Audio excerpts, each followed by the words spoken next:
official podcast. All that matters is on there. That's honestly. all that. No, this matters too. All right, guys. I want to basically welcome you to my. This is going to be my favorite. I already know it. No, I'm good. Actually, I'm not good. Give me that.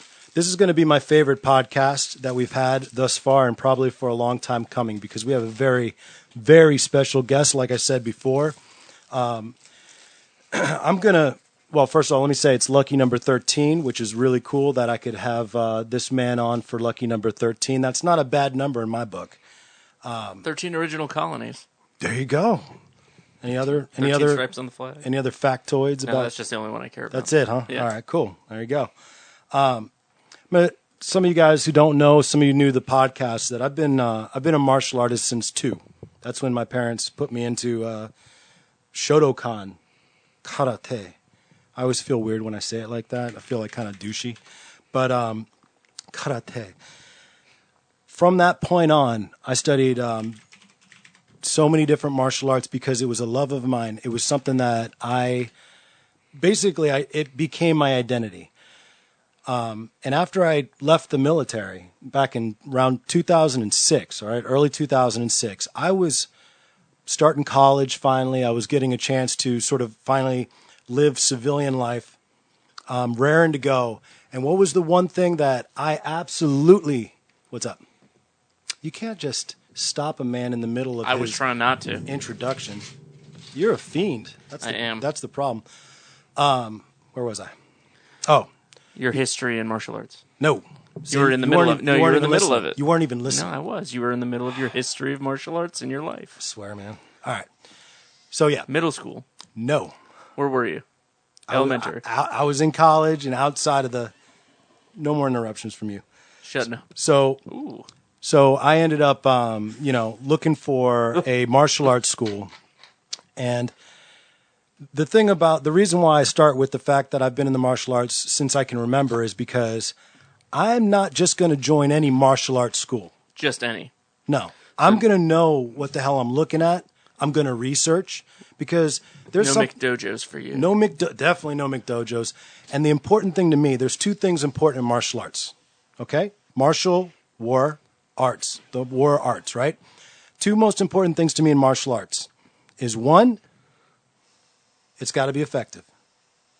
It's got to really be a martial art. And 2, there's got to be some sort of lineage. And our guest today is going to talk about lineage for sure. It's an important thing in the martial arts. You can't just open up a studio, open up an academy. You can't just do that. It's not like camera people. They buy a new camera because you guys know I'm going to be a photographer. Yeah, exactly. My other business, Vicar Studios, and we got these idiots out here. They buy a camera and then bam, now they're a photographer. Now they're a videographer. Now they're a DP. For those of you who don't know what that is, it's not what you think. Director of photography. You got to know what the hell you're doing, and you've got to have that lineage. You've got to have the training. Well, guess what? I walked in to a place. I'm actually wearing the shirt right now called Fightworks back in 2006. I walked in and there was guys there. There were guys and gals on the mat. They were training. I think at the time they were doing, I'm pretty sure they were doing Muay Thai because I really didn't have a whole lot of, if I saw jiu-jitsu, I'd barely know what the hell I was looking at. So I think it was something that really excited me. So I'm seeing this thing, which was Muay Thai, which I'd never done before. And I see these guys that kick and pads. Did you know what it was, though? I knew what it was, but okay. I'd never done it myself. So I didn't quite, I'm coming from like Shaolin Kung Fu, and I'm coming from Shotokan and Capoeira, and, like kind of these... Frilly arts? Yeah, we'll call them frilly arts, right? There's some people out there are probably going to hate on you, but yeah, it's okay. I don't know anything about martial arts except Psyok. There you go. So. There you go. I'll go with that. But these guys were getting it in, and there was a nice guy who smiled when I walked in and asked me who I was, and hey, what's going on, and how can I help you? And that guy was Scott Howard, the guy who's sitting here with me today, over 10 years later. And when I first met Scott, I was like, that's a nice guy. I was actually kind of surprised because, you know, you go into this place that's charged with testosterone. You expect them to be jerks, right? Well, something, you know what I mean? Like Or just gruff. standoffish, Yeah. you know, and me being prior military and working with team guys. Oh, okay. Yeah. Not everybody was gruff, but when you were in a training situation, it was kind of like no quarter given in the training aspect. So had you already gone through your SEAL experience by this time? Yeah. Okay. So Yeah. you know what to expect from I'm guys not, who are by committed. the way, not a SEAL. No. Just I know. for everybody out there. That's why I said your SEAL experience. Right. Yeah, right, your right. training experience. Getting to train with those guys. So, Yeah. So. but I was like, that guy was nice. He seemed like a nice guy. Boy, was I wrong. Nice. Boy, was I freaking wrong. I started training there under Scott Howard. At the time, you were not a crew at that time, right? No, it wasn't. Okay. So, but he was an instructor under Sean Douglas, and I started training there, and it was like two different guys. I go in there, and it's like the most gracious, best. I mean, like handshake, smile, the whole nine. You're just Nice. like, yeah, just a respectful human being, and still a respectful human being. Until he's training you. But when he's coach, when he's your coach or your instructor, that's a different story. Now you're in for it, you know. And Nice. I want to say that That's the best, though. out of all the experiences in my life in the martial arts, this is the experience that I had with Scott and the guys that have been with him all along the way through different academies and things and different fighters. That is an experience that I think I've learned the most, and I will always remember as being a pinnacle in my life, and hopefully not to end. So without further ado, I'd like to introduce to our audience, once was crew, recently just promoted, sorry, gotta say it, to Arjan. For those of you who don't know, that means he's heavy duty Muay Thai instructor. That means you ever heard of Arjan Chai? Okay, that means what is that, like a grandmaster? Yeah, it's Professor, Master. Professor Howard. All right. It's awesome. That's awesome. So without further ado, I'd like to welcome you and thank you for coming on. Oh, thanks for having me. Thanks for the kind words. Absolutely. So I'm going to start off by asking you, Scott. I'm going to say Scott because he's got so many titles, it's going to confuse me. Tell me about like kind of the bio of you becoming where you are today. Like what was the start as far as the martial arts goes? I tell you, I started back in New Hampshire. I was a little bit older than you. I was 7, and just a small town. We didn't have a lot going on. Matter of fact, we had 7 different towns. I think it was 7 going to one high school. So we were good. It was a good hike away, but there wasn't a lot to do. You know, so getting a little bit of trouble and a little bit hyper kid. So my mom got me into Taekwondo and it was Don Rollo and Dave Para, 2 great guys who I still keep in contact with. And they stuck by me, and I was there. I took Taekwondo right up until I was 18 and went in the military.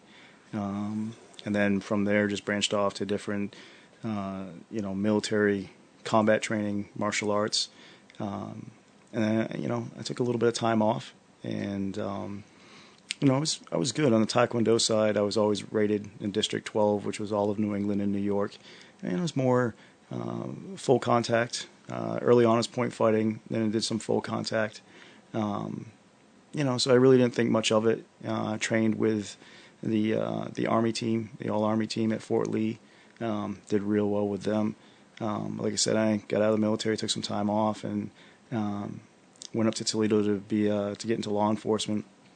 And met up with Sean Douglas, and actually Sean at the time was going to fight for a U.S. title, and actually just wanted sparring partners. And Taekwondo or it was Thai. It was Thai, and I'd never done it before. I knew about it.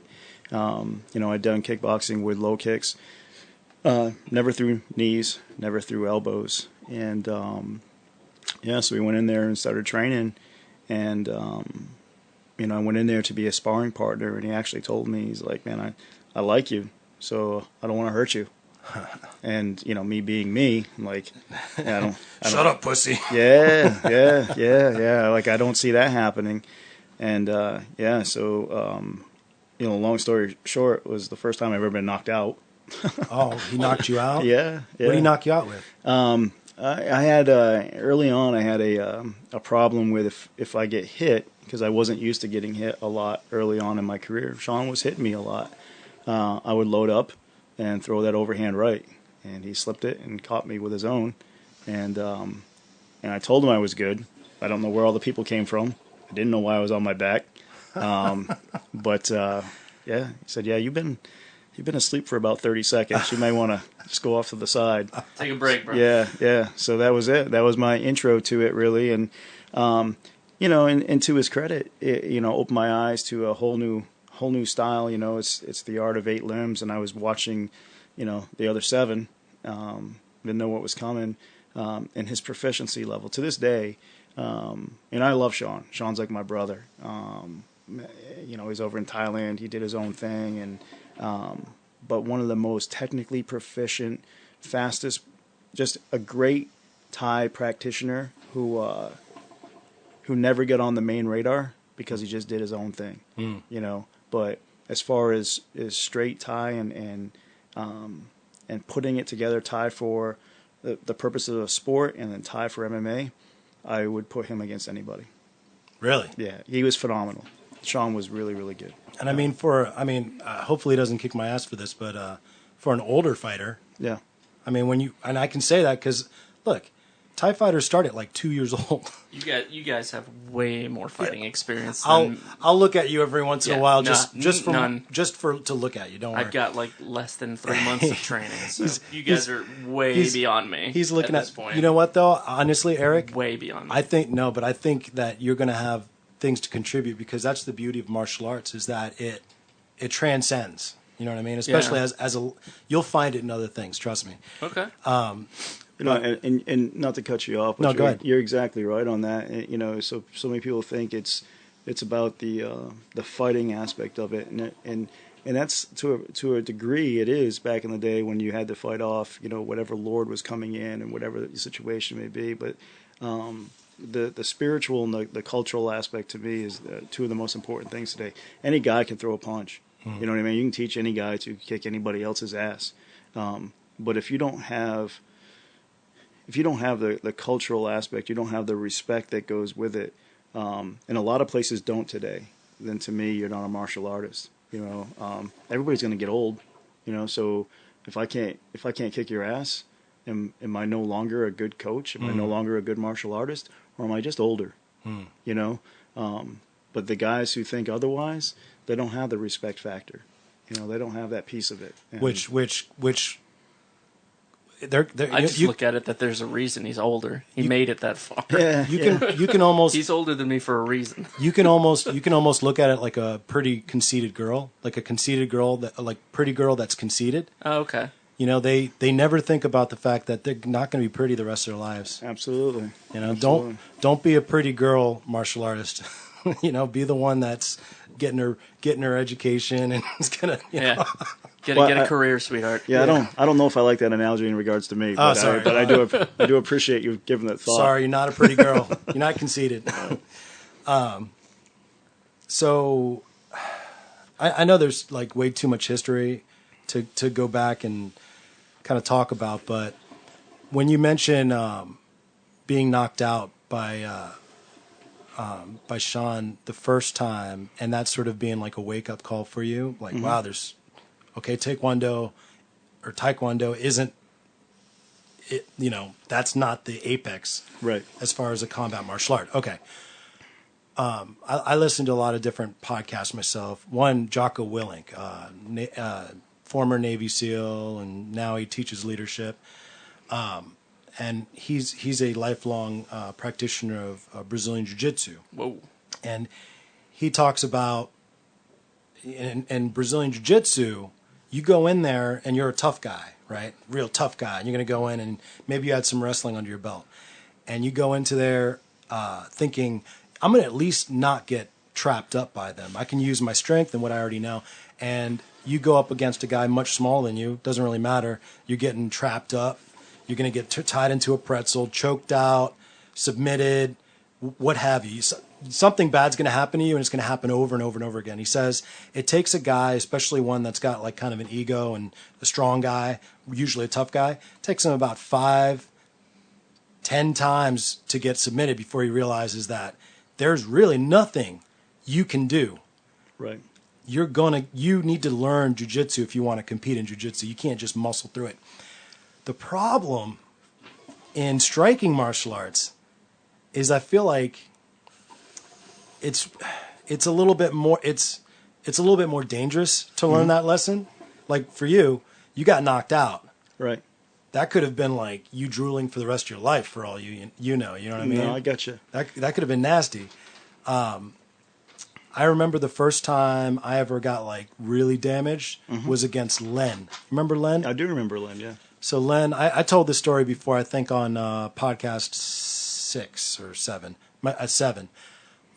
And Len was this muscle-bound guy who, he was training at the academy, and I'm brand spanking new, and this guy's wailing me, just knocking my, ringing my bell basically, and I didn't realize at the time, but he had I don't know if I wasn't like knocked out standing up or anything, but I was close, and I had dizzy. Huh? You getting dizzy?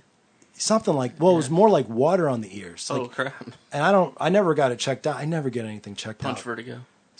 Whatever. He hit me, and then like fluid was in my ear for 3 weeks straight. And it was like, I could go like that, and it felt like, you go in the pool and you got like that. You should get that checked out, buddy. I never get things checked out, but that was my moment of clarity. Right. Problem was if he was smaller than me, that actually, who did that for me? There was a guy named Talon that used to train there, and Talon was smaller than me. And Talon, there was nothing I could do. I mean, he pieced me apart, just took me apart at the hinges. Jeez. And the thing about Muay Thai is, you've got these leg kicks, and the way that you stop a leg kick, like I guess the best way is not to be there, right? But the other way is a check, right? So you check your shin against his shin as he's coming in, right? Skinny part of his shin, thick part of your shin.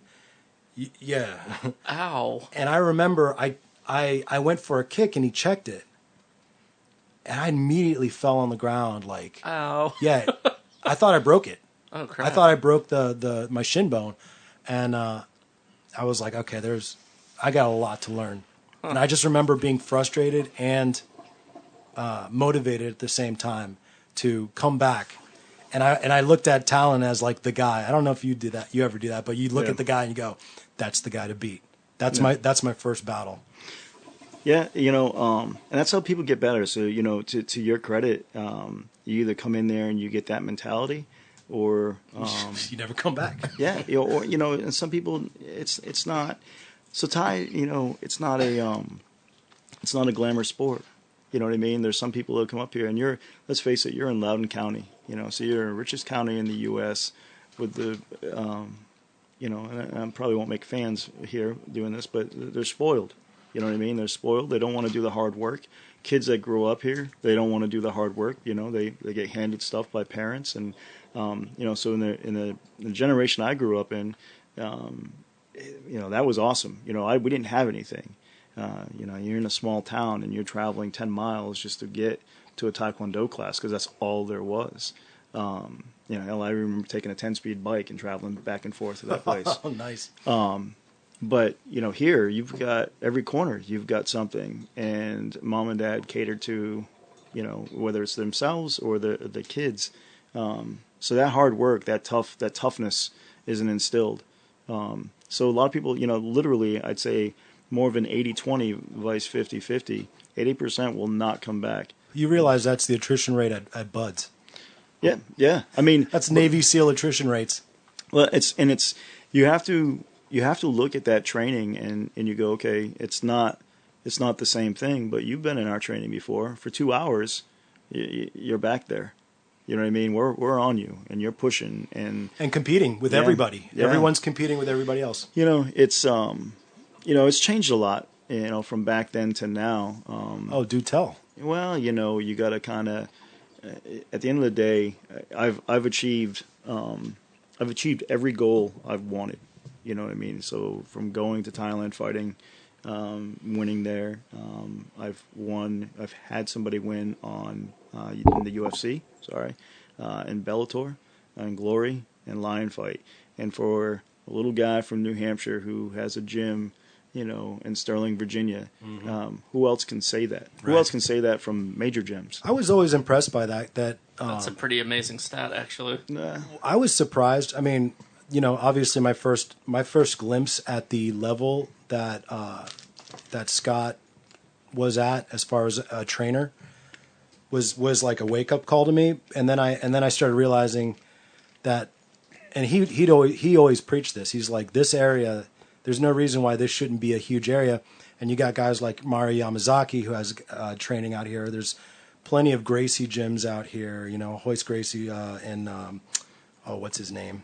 Helson. Yeah, but who's Jeremy's gym? Capital. That's a Hoist school. That's a Hoist school. It's like, and back in the day, Hoist, even though he wasn't the best player out of the family, he was the name of jiu-jitsu back then. So, I mean, we had serious we still have serious opportunities. So if you're out there right now and you're like, say you're a young kid, maybe you're 13, 15, 16 years old, and you're like, I want to get into this, you don't have to move. No. Go see Scott. Go to Disciple MMA in Sterling, and you'll get the real world-class training that you could get at in California, or where's some other big places? Texas, I guess, or well, I think Nevada. There's some really good schools up in New York. Philly's got some good schools in them, and there's some pockets in Jersey as well. I mean, there's some really, really tough places on the East Coast that people just don't even realize. And it's the East Coast. Yeah. That's the thing. Whenever you talk about East Coast comedians, East Coast actors, East Coast anything, it's always like the tougher side of the states. Yeah. Well, if you look at the people that are here, so you're talking even, Brazilian Jiu-Jitsu, which is not my wheelhouse. I'm a striker, and, the ground game is very important, but it's just never been my thing outside of, here and there role. You got guys like, Tony Waldecker, and such a high level, Tony's such a high level. You got Tony Passos.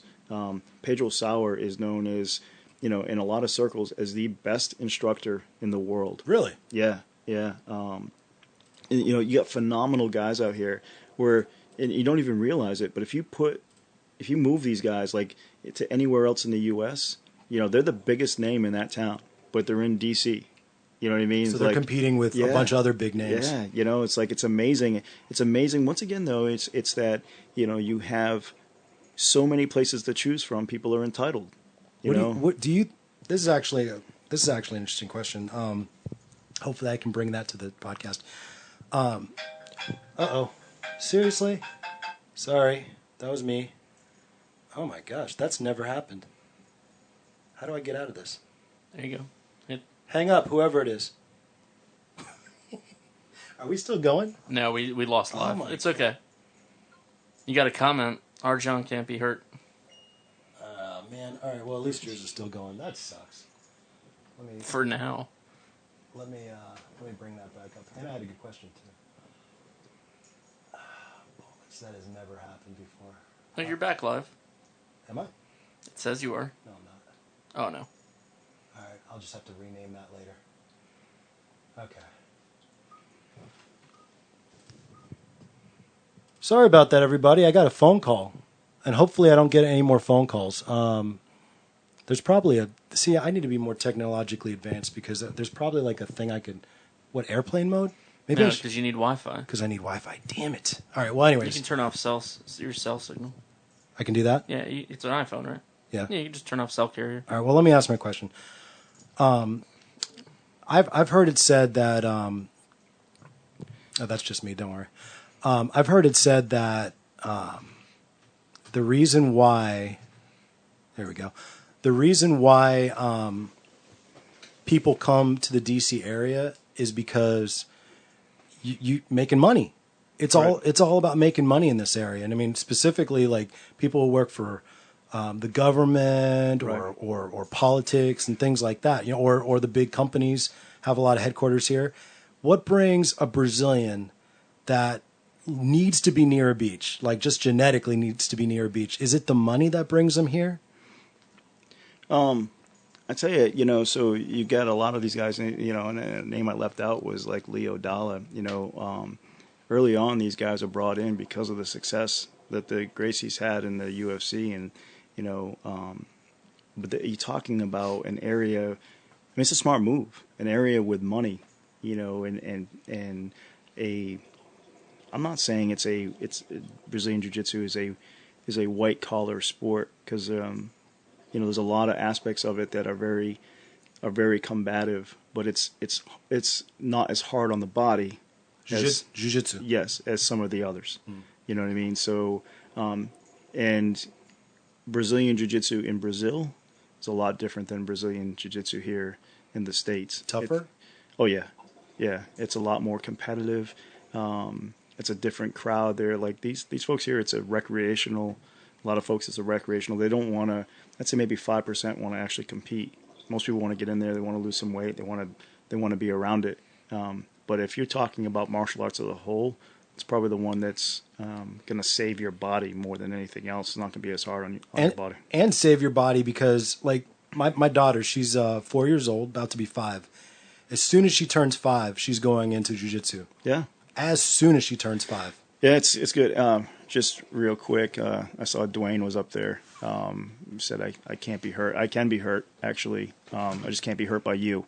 So let's get that clear. But no, Dwayne, great guy. Probably another one of those had great things ahead of him. Still could, but just busy with life. So, but he was a great student. Is a great student. That's the problem with this area, though. I mean, I bet you get a lot of guys. I'm not going to put myself in there, but I bet you get a lot of guys that have a lot of promise, but they got families and business and work and stuff, and it's not like a small town where it's like, I'm going to be a fighter, and that's how I'm going to make it.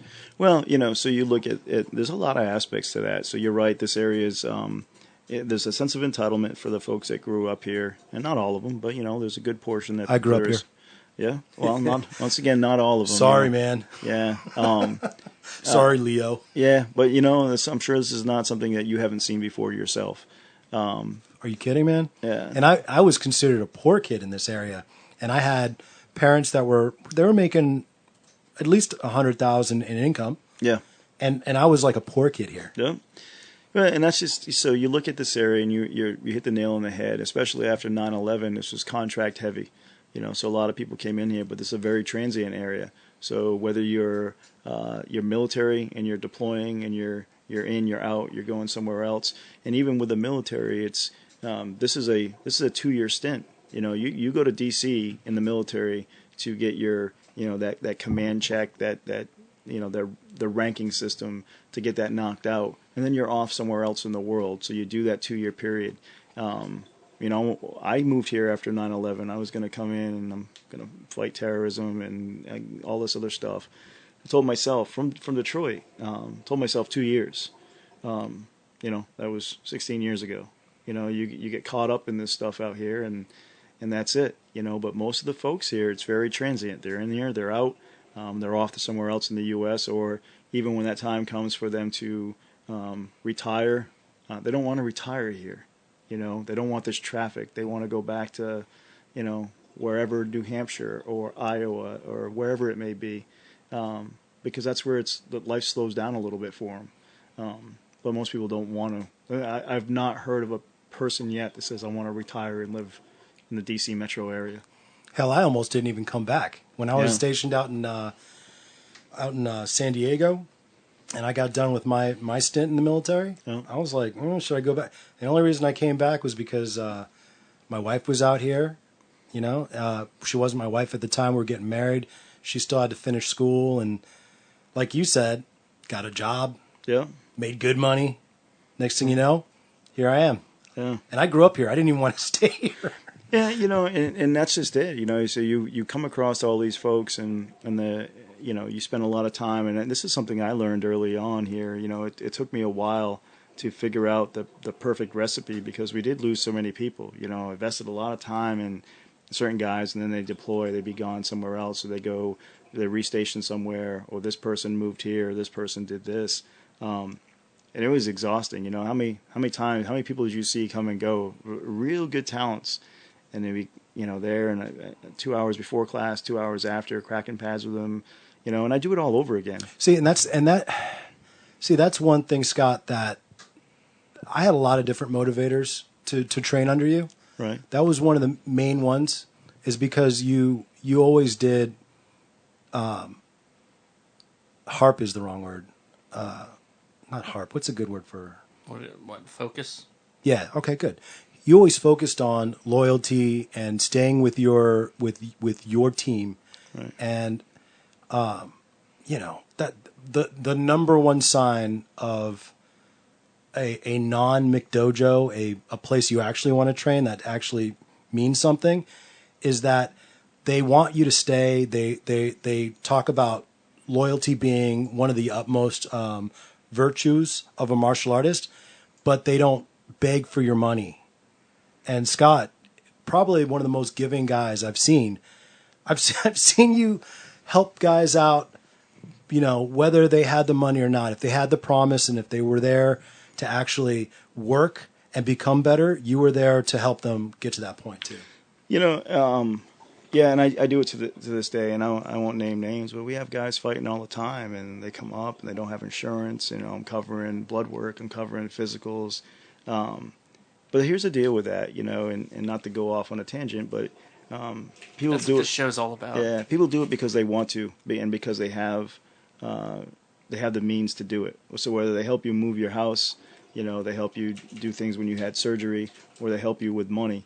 They do it because they can see something in you that maybe somebody else can't, or they can see something in themselves, from when they were younger, and somebody, maybe didn't help them, or whatever the case may be. But one of my, you go with blood work and a physical, and I'm out $150. But what would I have done with that? In all reality, what would I have done with that? You know what I mean? McDonald's, knowing you, right? Well, no McDonald's, but no. You know what I mean? But you can help somebody out, and you can help them achieve a dream. Maybe somebody just fights one time. That's it. They only fight once. And for $150, you got them to check a bucket list item off. Right. Totally worth it. Yeah, absolutely. You know what I mean? What were you going to do with that money? And I know a lot of people don't look at it that way. Not here. Yeah, well, but yeah, and the thing is, and you guys can have, and I know there's different religious aspects to it, but at the end of the day, in here, but at the end of the day, you do right by other people, and whether you're judged by somebody at the end, or you're judged by the people that show up at your funeral, and I've said all along, if I can get 3,000 people to show up, then I did okay. You did real good. Yeah, and that's my number. You know what I mean? So, mine's 10. Yeah, I get 10, man. That's a badass funeral right there. Yeah. I think you're about halfway there. And that's a high number. But you're just trying to affect. And I'll joke around a lot, and I'm gruff on guys. I'm really, I push them hard in class and stuff. But everybody knows. I'm the one receiving the phone calls at 2:00 in the morning because this happened in life. I'm the one saying, "Hey, can you talk?" And you just make yourself available for these guys. And I don't expect anything in return. But if you're out there and you're doing something, hey, if I buy you a steak dinner because after a fight you can't afford one, you bring up McDonald's. I use this analogy. You don't owe me a steak dinner. You don't owe me anything. But if I'm hungry and you have $2, buy me a Big Mac. You know what I mean? And we're even. You know what I mean? Because that means the same to you as that money for the steak did to me. That's a good philosophy of life, man. Yeah. So I appreciate that a lot. Neil Johnson is on there, another acolyte. Yeah, I love Neil. He's a great guy. And a lot of this stuff wouldn't be here today if Neil didn't put in the time and effort to help us out, and especially this new gym. Neil was there more than me. What did he do? He basically built it. Yeah, so we had construction guys out there, but Neil was telling them where to go, what to do, and then anything that we needed done on the side, he was doing. Neil was there probably to 2 a.m. every night for almost a month. Does he still have a business? He does. What's it called? I don't know offhand. Maybe he could put it up there for you. Neil, what's the business, man? We'll plug you. Okay, Sue Suter says, Scott Howard, you are awesome. That's my aunt up in New Hampshire. Oh. Hello, Aunt Sue. Check that out. Hey, Aunt Sue. Let me move it down so we can all read. Can we all read? That's the old one. Oh, no, it's not. Yeah, it is. It is? Yep. Oh, son of a bitch. Oh, there we go. There we go. So now we can see all the... There they are. So you had mentioned, now, when I was first training with you, my other job besides going to school and trying to make good grades was I was a personal trainer. Right. And I remember that I could only do 5 people. Not do them, Eric. Yeah, I'm not thinking that. Oh, okay. But I could only train 5 people a day before I was exhausted and completely burnt out. That's 5 hours. Oh, okay. That's 5 hours a day, you know? And so my question to you is, you said that you figured out a way to be able to invest so much in a transient place, a place where, you know, maybe loyalty isn't the number one thing, and you invest yourself in so many different people over the years. How do you make that happen, and how do you not just burn out and give up? No, burnout comes with it. But burnout comes with anything that you do. So I tell you, I've been blessed by a great, I've had a great supporting staff along the way, to include guys like yourself. When you were in there training, I could walk away, I could go talk to someone, I could take a phone call and say, Leo, take class. You know what I mean? But, right off the bat, Paul Sichering has been there with me for 10 years. I love Paul, just a great guy. I call him Jiminy Cricket because he's the exact opposite to me as far as how he deals, but he's like, hey, maybe we should do it this way. And it's much, much kinder. It's much nicer, so he really is that guy. He's the smiling assassin. Yeah. Yeah. So, he's like, just a jolly guy. Is he Hawaiian? No, he's Filipino. Yeah. But he's got that mahalo, aloha spirit, Yeah. Very, very happy. I've never seen Paul in a bad mood ever. And he's at every class. He's there usually before I am. He leaves after. He's at every fight. He's wrapping hands. He's driving. He drove up to Pennsylvania a few weeks ago. Wraps hands, drives right back. Like, he's just that guy. Man, just phenomenal. And if anything, I have to stop Paul, because I know someday he is going to get burnt out, and I can't afford to have him burnt out, because he's the glue for everything we have there.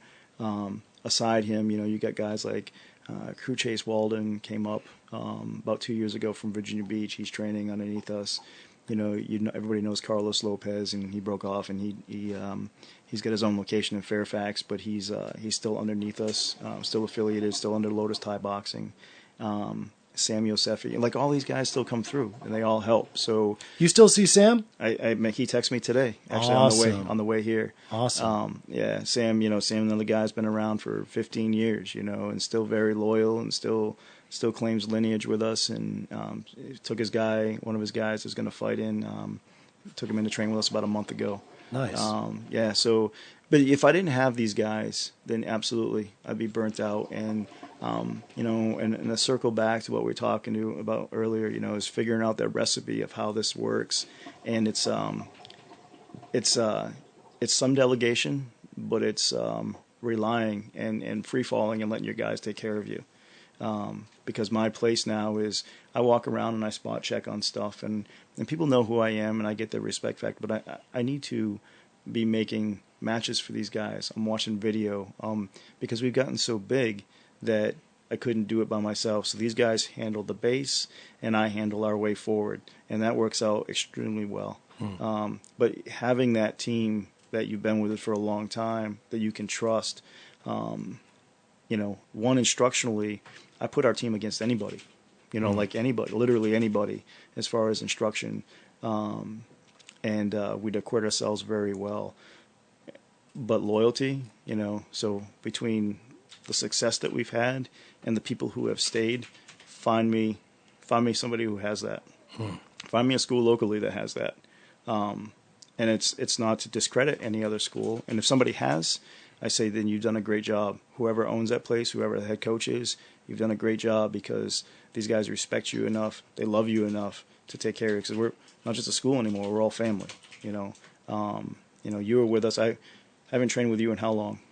Years. Yeah. Years. But you call me and we break bread and it's not like we've missed a beat. Not at all. Yeah. So the ones that have taken care of us and come to see us and shown that support, and the one that we supported back, they're there forever as far as I'm concerned. And I just don't think you see that in a lot of places. This is the most respect I've seen Leo give anyone. Anyone. Anyone. Even my wife. She comes down here, get out of here. No, I'm kidding. I'm kidding, honey. We're going to have to get you guys on Reddit, the Thai boxing. They have a Muay Thai section of Reddit. Oh, really? Yeah. That's cool. They got a huge MMA following, too. Do they do, like, Ask Me Anythings and that type of thing? Yeah, AMAs. That's cool. What was I going to ask you? I was going to ask you, Scott. What's this mean, the NAK? What does that mean? Knock? Yeah. Yeah, it's a Knock Muay is a student. Okay, so 17,000 followers to that subreddit. There you go. Lots of people to reach out to, post videos. Oh, I remember what maybe I was network. You know? I was gonna ask you. Now we all come from a military background in this room. Do you think that your style of leadership came from your time in the military? Yeah, I think it was a combination of a few things. You know, I grew up in New Hampshire, and if anybody doesn't know a lot about New Hampshire, it's very blue collar. You know, so there's no frills like there are here. You know what I mean? Like no creature comforts. Yeah, you know, like I got off the bus when I was a kid, and home was probably about 2.5 miles away, and you walked home. The last mile of that, there were no street lights. You know what I mean? We lived on a dirt road. We expected to split wood. You know, the wood box had to be filled by 7 o'clock at night. The dog had to be fed. The driveway had to be shoveled.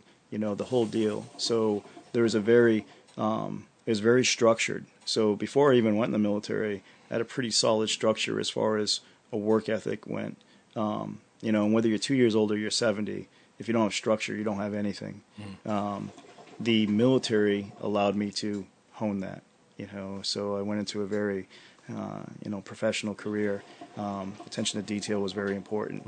So you added those two things together, you know, and it got me. But I was still, you know, even when I came out here, I had, I think, the most experience of all the guys around. But I hadn't put everything together. I was still too young to understand it. You know, at 31, I was still learning. You know, there's no way. I'm still learning today.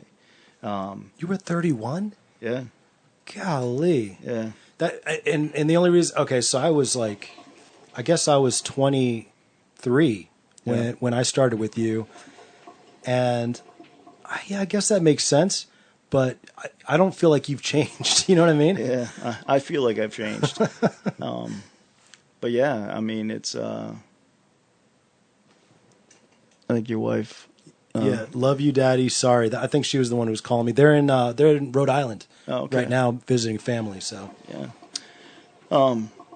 but yeah, so you know, there was just a lot of things to learn. You know, and I tell you, you know, like I said, myself and Sean Douglas, I love Sean, but we both know now the way we used to train is not the way to train. It doesn't sustain your body. And oh, you mean bang 'em ups all the time? Yeah, you know, it seemed like the right thing to do. And if you look at the early days of like the UFC and everything, you used to watch Raymond Deckers and his training sessions and all the Dutch, and they used to go after each other. And you used to watch Ken Shamrock and when he was training for his fights, and it was move stones here and punch each other in the face, and move stones and punch each other in the face, and you know, so that's what you emulated because that's what you knew. There's no education to it. There was there's no science to it. It was just, you're tough, you beat each other up. This is how it's always been. Yeah, you know, so when I trained with Sean, it was the same way. And not because we wanted to be those guys, we just didn't know any better.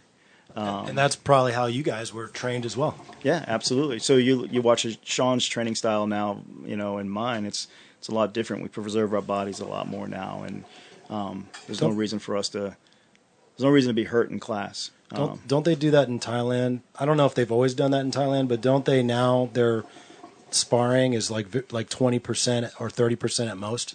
Is that the case? I mean that's just it. It's very technical, and it's very respectful. And it's hard to get that. It's hard to maintain 20 or 30%. You go into most locations, and somebody always ups that ante. Knocks it up. Yep. Yeah. But that's the rule, ain't it? I remember I learned that from you guys. Is look, we're going to start off at 20%. That's the training speed. But if you knock it up to whatever, I'm going to go up to 100. Yeah, well, so we've changed that mentality a little bit. We give a warning first, but and guys are usually pretty good about it. Because you can't help it. You get in you get in that zone every now and again, and you just have to step back. Why? Say, hey man, bring it back a little bit and touch and go. Okay, for everybody who doesn't know, why is the sign of respect that you give the other person? It kind of looks like hands clasped together on the nose. And in Thailand, that's a sign of basically respect. So if you see that, that's somebody saying hello, or like what Scott is saying, in the middle of a fight, you see a Y. That's like, hey, we're training, we're buds. Yeah, but yeah. So that was, once again, that's another thing that's learned along the way, is how to tailor that back and preserve your body and preserve students. You gotta keep people coming in there, and if everybody's broken going to a professional job, then they're probably not going to be there that long. And I remember when I first moved here, and I worked at State Department, and I remember going in there, and they called me Bad Bounce because I tell them all the time I had the black eye from softball. And I'm like, I just got a bad bounce. And they're like, you should probably stop playing because you're terrible. You suck at this. But I just kept telling them it's just a bad bounce, But yeah, right through the glove. Yeah, always in the same spot.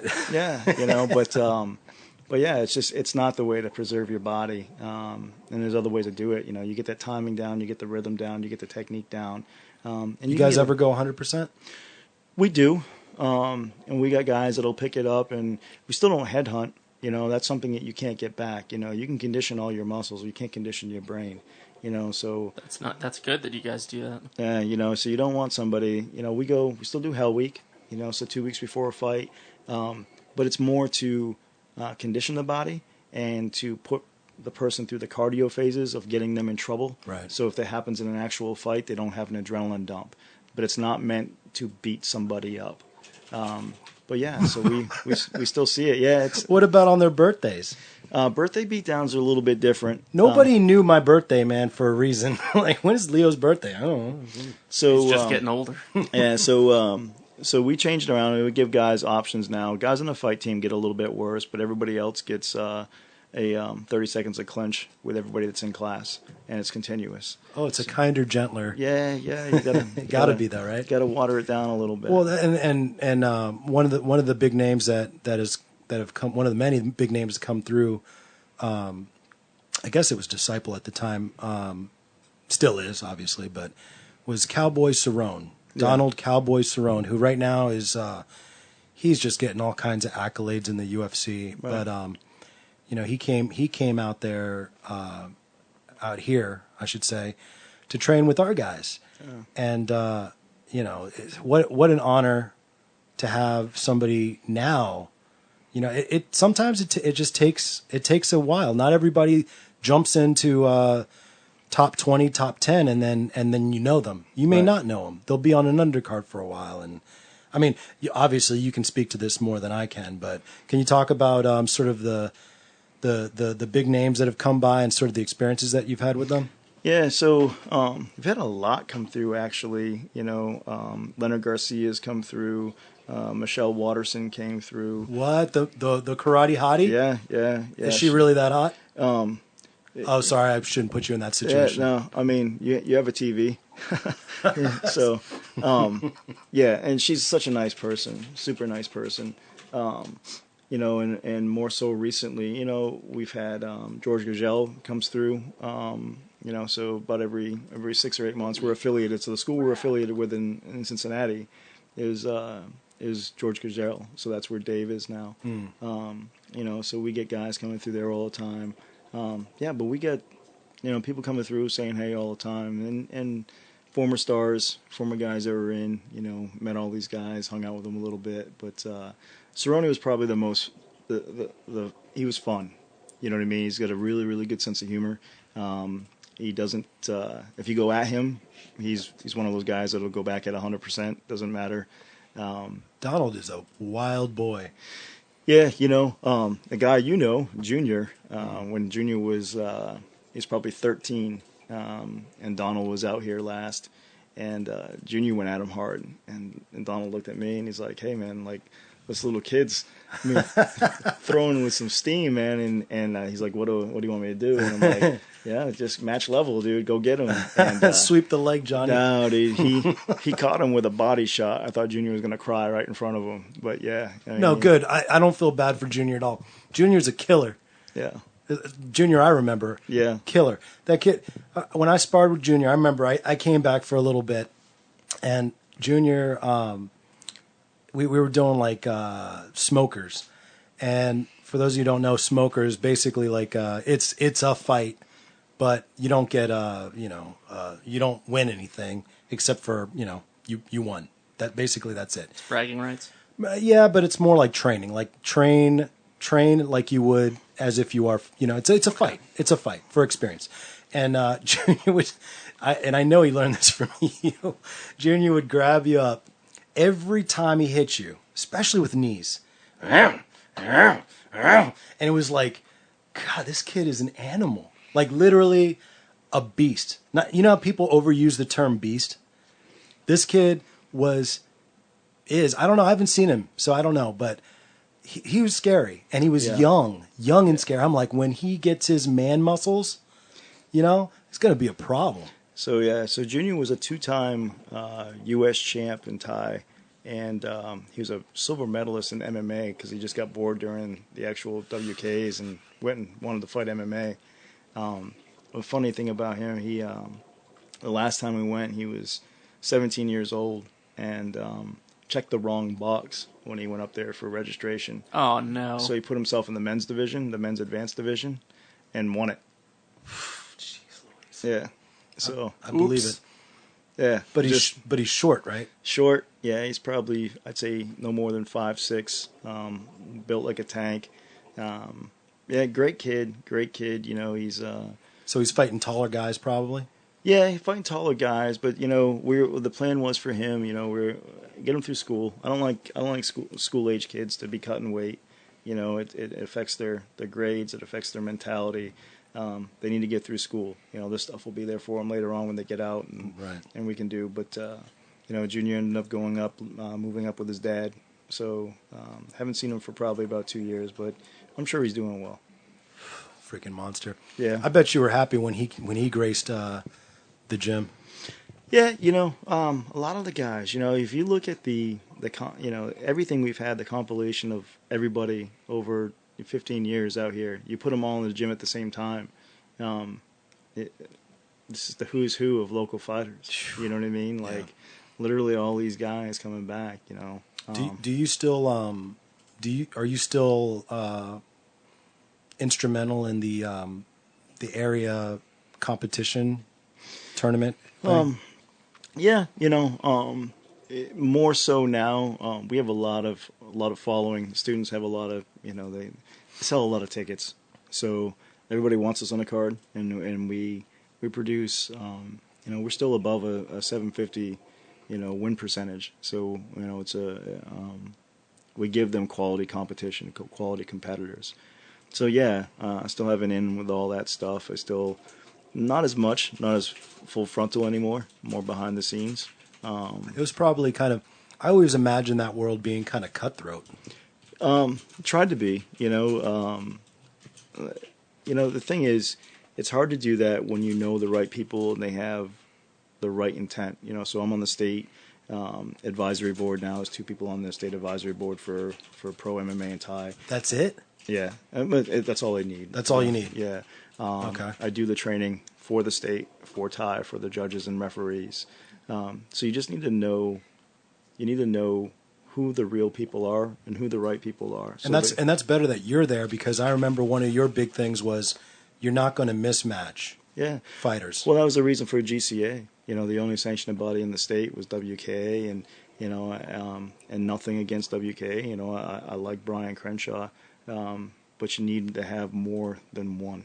You know what I mean? You need to be able to go elsewhere, and especially in a situation like that where you have a sanctioning body, but you have your own fighters on that card as the sanctioning body. To me, there's a conflict of interest.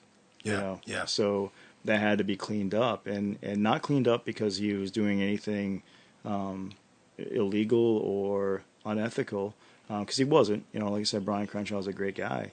It's just the perception that it is to every other state and every other area that makes Virginia look like the wild, wild west, and it had to be cleaned. Right. So, yeah, myself, Rick McCoy were the two that started GCA initially. And Rick is still hardcore. Yeah. Rick is really pushing. I've worked with Rick. Little known fact for those who are behind. Don't follow it, but he's the one that pushed all the legislation for the changes in MMA, Thai, the amateur sanctioning, stuff like that. So, like what are some of the instrumental changes? Well, first is the physical and blood test. So they weren't doing that. No, that it wasn't required. It wasn't required in Virginia. That's scary. Yeah, well, so throwing numbers out there, and at the time, I heard this is 4 or 5 years ago, it was 2. The last number I heard was almost 20 of guys who, once this went through, were not allowed to fight once they got their physical. Oh, that is so scary. Guys who had fought before. So you're talking, and obviously there's HIPAA issues with this, but you can't really talk about it. But you're talking either HIV, Hep B, or C. So how is it that almost 20 guys who had historically been fighting that are no longer allowed to fight? And before that, the only time it was caught, the 2 people we're talking about, is because they tried to turn pro. And with pro, you have to do it. You got to do it. Yeah. And then they were caught there. Jeez. So too late. Yeah. So how many? So if one guy, and I don't know, I'm throwing a number out there, but if he's had 15 amateur matches before, and he has any one of those 3, can you assume that he didn't bleed? Right. Yeah. Cut over the eyebrow. Hey, welcome to the HIV. Yeah. Like seriously, we're in a contact sport, a very violent sport. Can you assume that? And then you take that number and you go, okay, now it's close to 20. So you take every one of their opponents and you start doing math and you start doing a little network analysis, and what do you have? And you don't know. God, you know what I mean? You've got an outbreak. Thank God I've never bled. I bled in training though, so I could be in trouble, but I've never bled in a competition. Tested, yeah, I know. Girlfriend. You guys know I'm a state licensed tattoo artist. I've had all my because in that world we get blood tested as well for all that stuff because we're in contact with people's blood all the time, and people go, hey, why should I get a tattoo in this is years ago. I don't know if it's still the same, but they'd ask me like why shouldn't I just go to like Maryland or DC to get my tattoo? Why should I come to you in Virginia? I said, well, because in Virginia you have to be licensed and blood tested. You don't in those. You don't have to have a license. DC for the longest time, all you had to do is buy your equipment online and go to work and open up a shop. There you go. Now you're just scratching. That we call those scratchers in the tattoo world. Now you're scratching people up and maybe giving them something they don't want. But that's huge, man. I didn't think you were going to tell me that. Yeah, it's scary. It's scary, and that's why this stuff needed to be cleaned up. And Virginia's on its way now to being something that's much more legitimate, and people want to come train at or come fighting. The state is now involved, even with the amateur side of things, as far as it being it going into a system. So if you look at mixedmartialarts.com, MMATV.com, and you see NSF by names, it's basically saying that it wasn't a sanctioned event. Wow. You know what I mean? So, you can take a guy here, we've done this before. We fought in Virginia the whole time. And the guy's, 10-1. Pablo, 10-1 as an amateur. And except for the one fight he had in Hawaii, or maybe 2, they weren't sanctioned events. They were in Virginia. They didn't recognize them. Didn't count. So we tried to go to PA, And the two things happened was, they wouldn't allow him to fight a higher level guy for a title, because he wouldn't recognize all those fights, and this is the athletic commissioner up in Pennsylvania, but would allow him to fight a guy of an equal record. So the only thing he recognized of his 11 fights of a 10-1 guy was 1-1.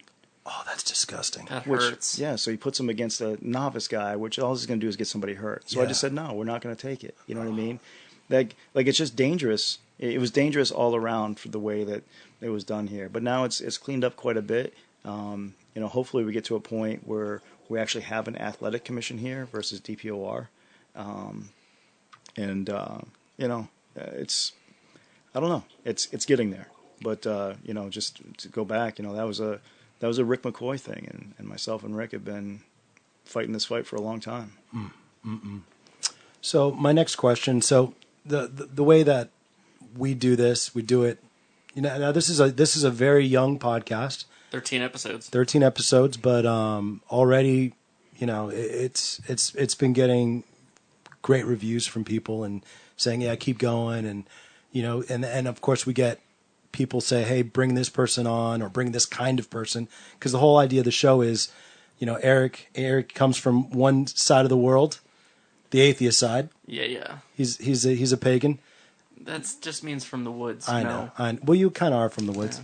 Yeah. And me being Christian, but our guests come from all walks of life. I don't know if you've been paying attention, but we've had quite the smorgasbord of a lot of people, a lot of different kinds of people, which I love, and I want to continue to do that. But this is one I'm excited about because you are a very important person in my life, and because one thing I want to bring to the Righteous Anger podcast. One reason I'm righteously angry is that I feel like, for lack of a better term, I use this term a lot. It's not a scientific term or anything, but it's one I use a lot. I think people are being trained to be pussified. I think young people especially, are trained not to be with the things that I think would make them successful human beings. Right. This idea of everybody gets a trophy. There are no losers. Everybody's a winner, which, if you look at that logically, if everybody's a winner, then no one's a winner. What's the motivation? As an anthropologist, I study one of the things that's important part of my study are what's called rites of passage. And if you look at cultures throughout the millennia, there have been rites of passage in any great culture. Especially for the youth, especially, right? Specifically the youth. One thing that I've always loved about martial arts is that good martial arts, good trainers, great trainers, always were satisfying the rites of passage and the youth, good ones, not the McDojos, right? And of course, I look to you as a gatekeeper to that right, or that rite of passage. What for the average people out there, okay, I'm talking the parents of people that are going to put their kids into your training, the young men and women in this area, a lot of young professionals, right, that have not, their experience has not really been one of rite of passage or having that. What do you look to, or what do you use as rites of passage? What are your indicators that this person is now passing on to a greater state or a higher state in their life? What are some of those things? I don't think everybody's so different. You know what I mean? So you can't, if you asked me 10 years ago, I'd probably give you a list of things that were static. If you ask me today, I go, no, so everybody's different. You teach things that are differently, whether it's Leo coming in at, 5'7" with a different body style than the guy that's 6'3", but your mentality is different too.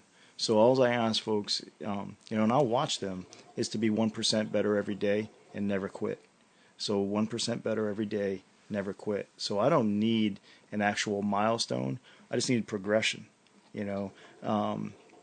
And if you're a good coach, not, and there's a difference between a coach and an instructor. An instructor can teach you a technique. The coach knows you.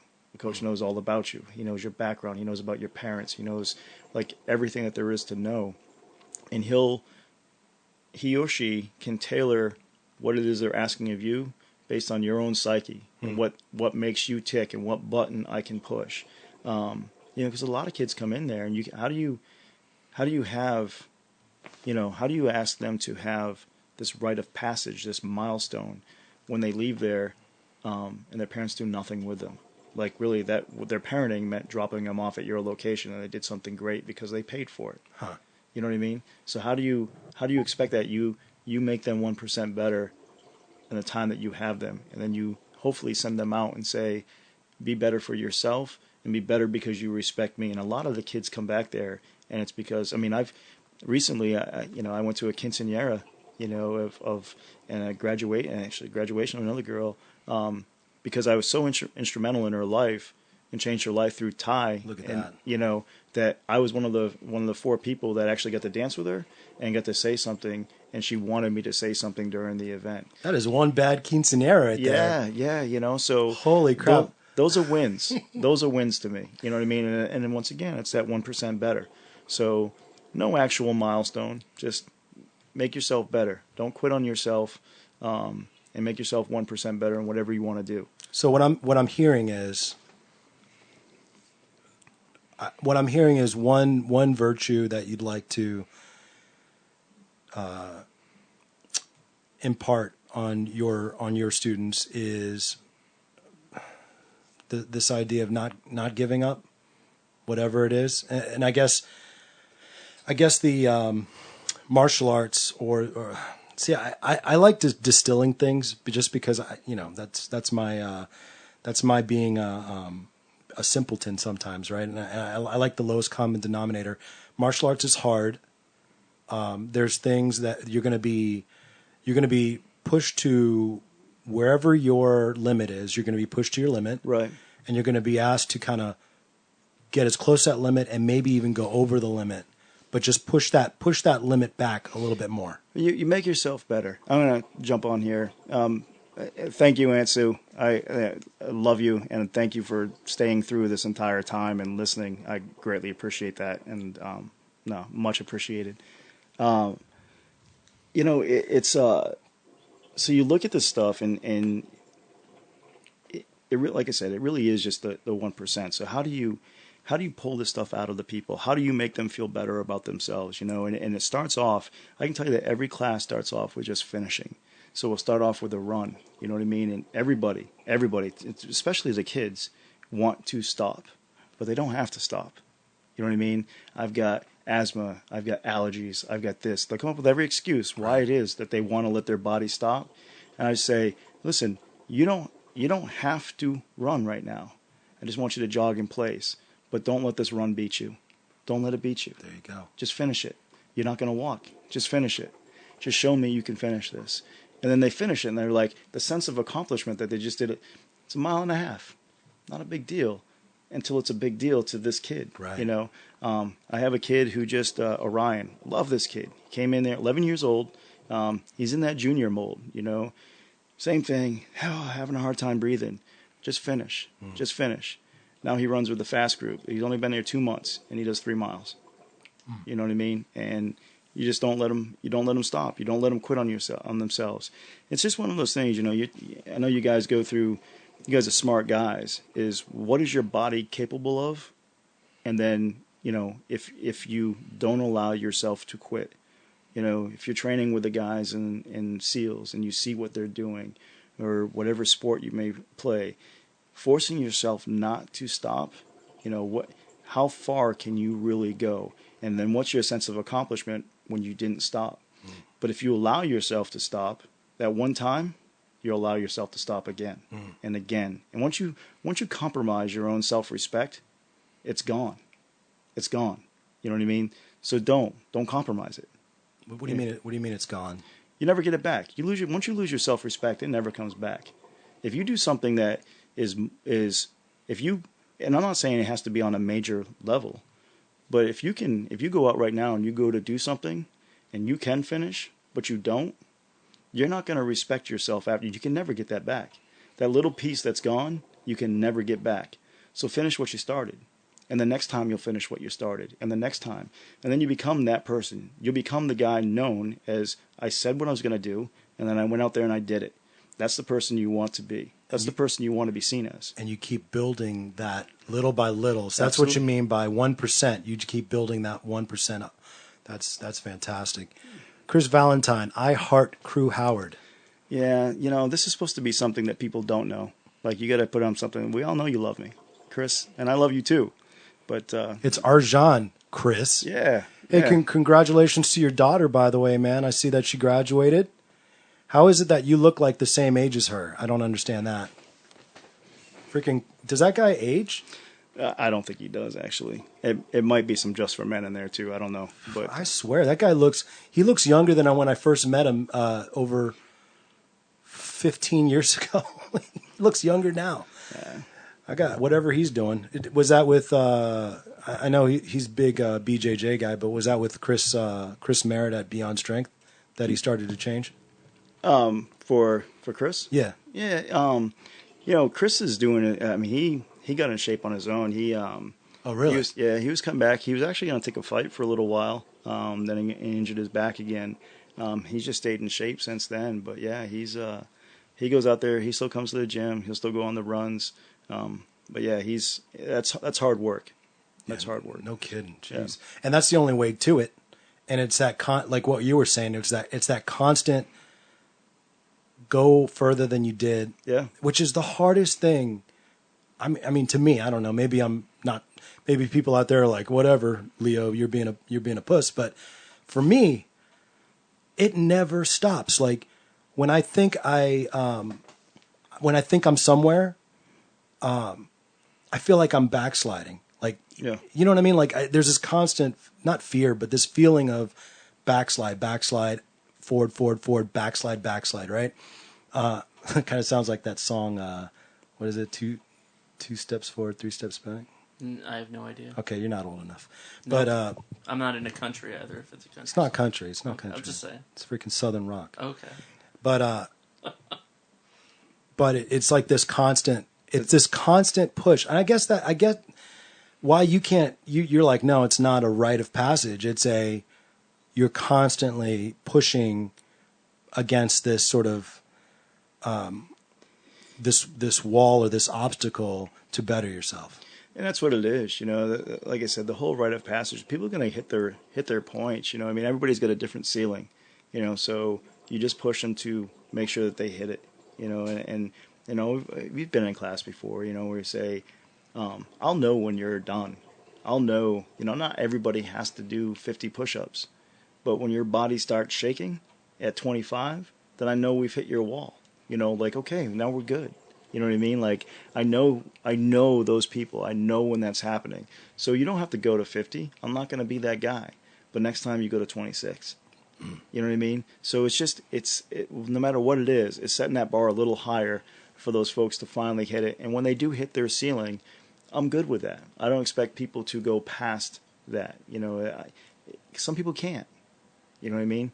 But you make sure you hit their full potential. We just got a question from Jasmine. She said she's asking, how do you stay motivated? I tell you, Jasmine, thanks. That's a tough question. And Leo asked earlier about sometimes getting burnt out. And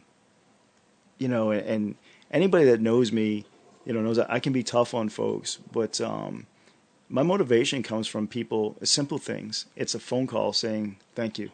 You know what I mean? Like, you changed my life. You've done this, and it. You just got 2 of those comments from Chris. Yeah, and, those are the kind of things. Yeah, absolutely. Those are the kind of things that you sit back and you go, when you think about just hunkering down and calling it quits, you stay with it because you are affecting those lives.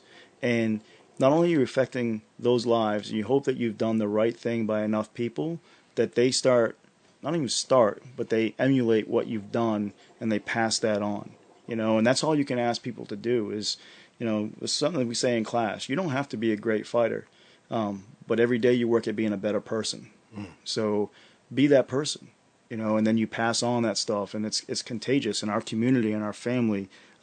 We become an actual family that takes care of each other, and you become somebody that takes care of somebody else, that helps somebody out. Maybe it's in need, you know, like, you know, we're going this week by, you know, Sean Reed, you know, he's my partner in the gym. And it's a tragic story, you know, this girl that just died, and, you know, she got attacked by that guy with a bat, and I don't know if you heard about this or not. In Sterling? Yeah. Yeah. It was right down the road from where I live. Yeah, so we're actually going to go out there, you know, to the mosque and offer up free self-defense for anybody. Nice. You know. Yeah, you know, so those are the kind of things you pay forward, you know, like, hey, this is a tough time, and people can talk about whatever in different communities and different whatever. We're all people first, you know what I mean? So we're all people first. So, you know, other people can have their wars. We're not at war with anybody in Sterling. You know what I mean? What you guys are hearing right now is what I wish everybody understood. This is the true martial spirit, the martial arts spirit right here. This is not something that you go in and you just pay for. You find special people, you know, like Scott and you know, the members on his staff. They all feel this way. It's all cohesive. This is not a fluke. This is what it is about. This is what true martial arts is about.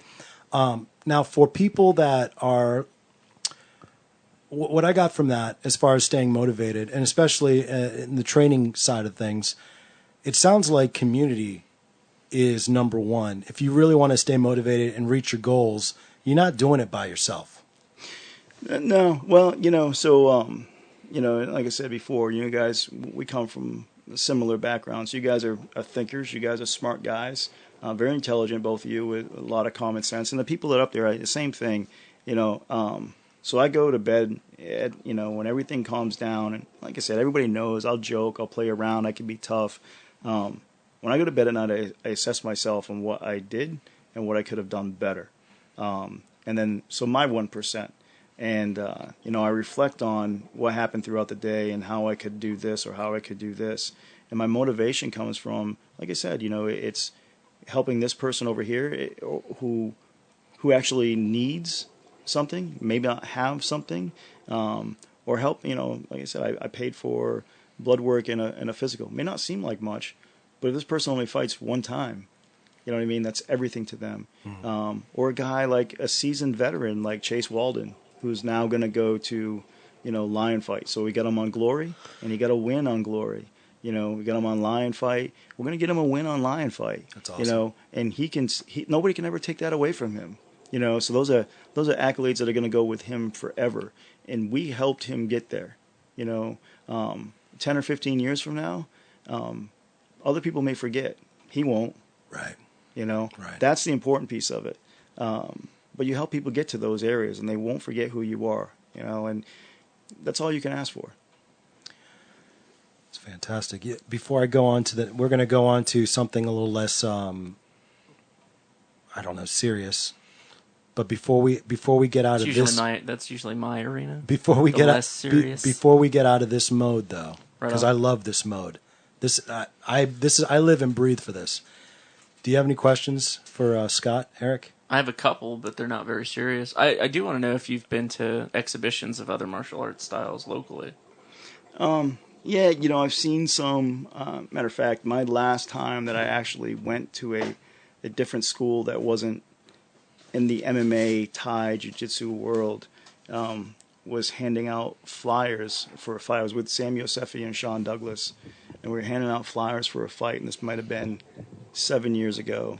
And I don't know what this place was, but they had full gear on, and they were standing in front of each other, and they were throwing static punches, just straight out punches. And one guy would sidestep. Well, like leaving their fist out there? Yeah. Oh, boy. And he'd open slap to the liver.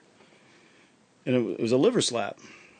And so I'm looking, and I'm are liver slaps effective? Well, that was my question. And he's like, you know, if we do this at full speed, this guy would drop, and if I do it hard enough, he'll die within 30 minutes. Right. So I actually took my flyer out of his hand and left. Wow. Okay.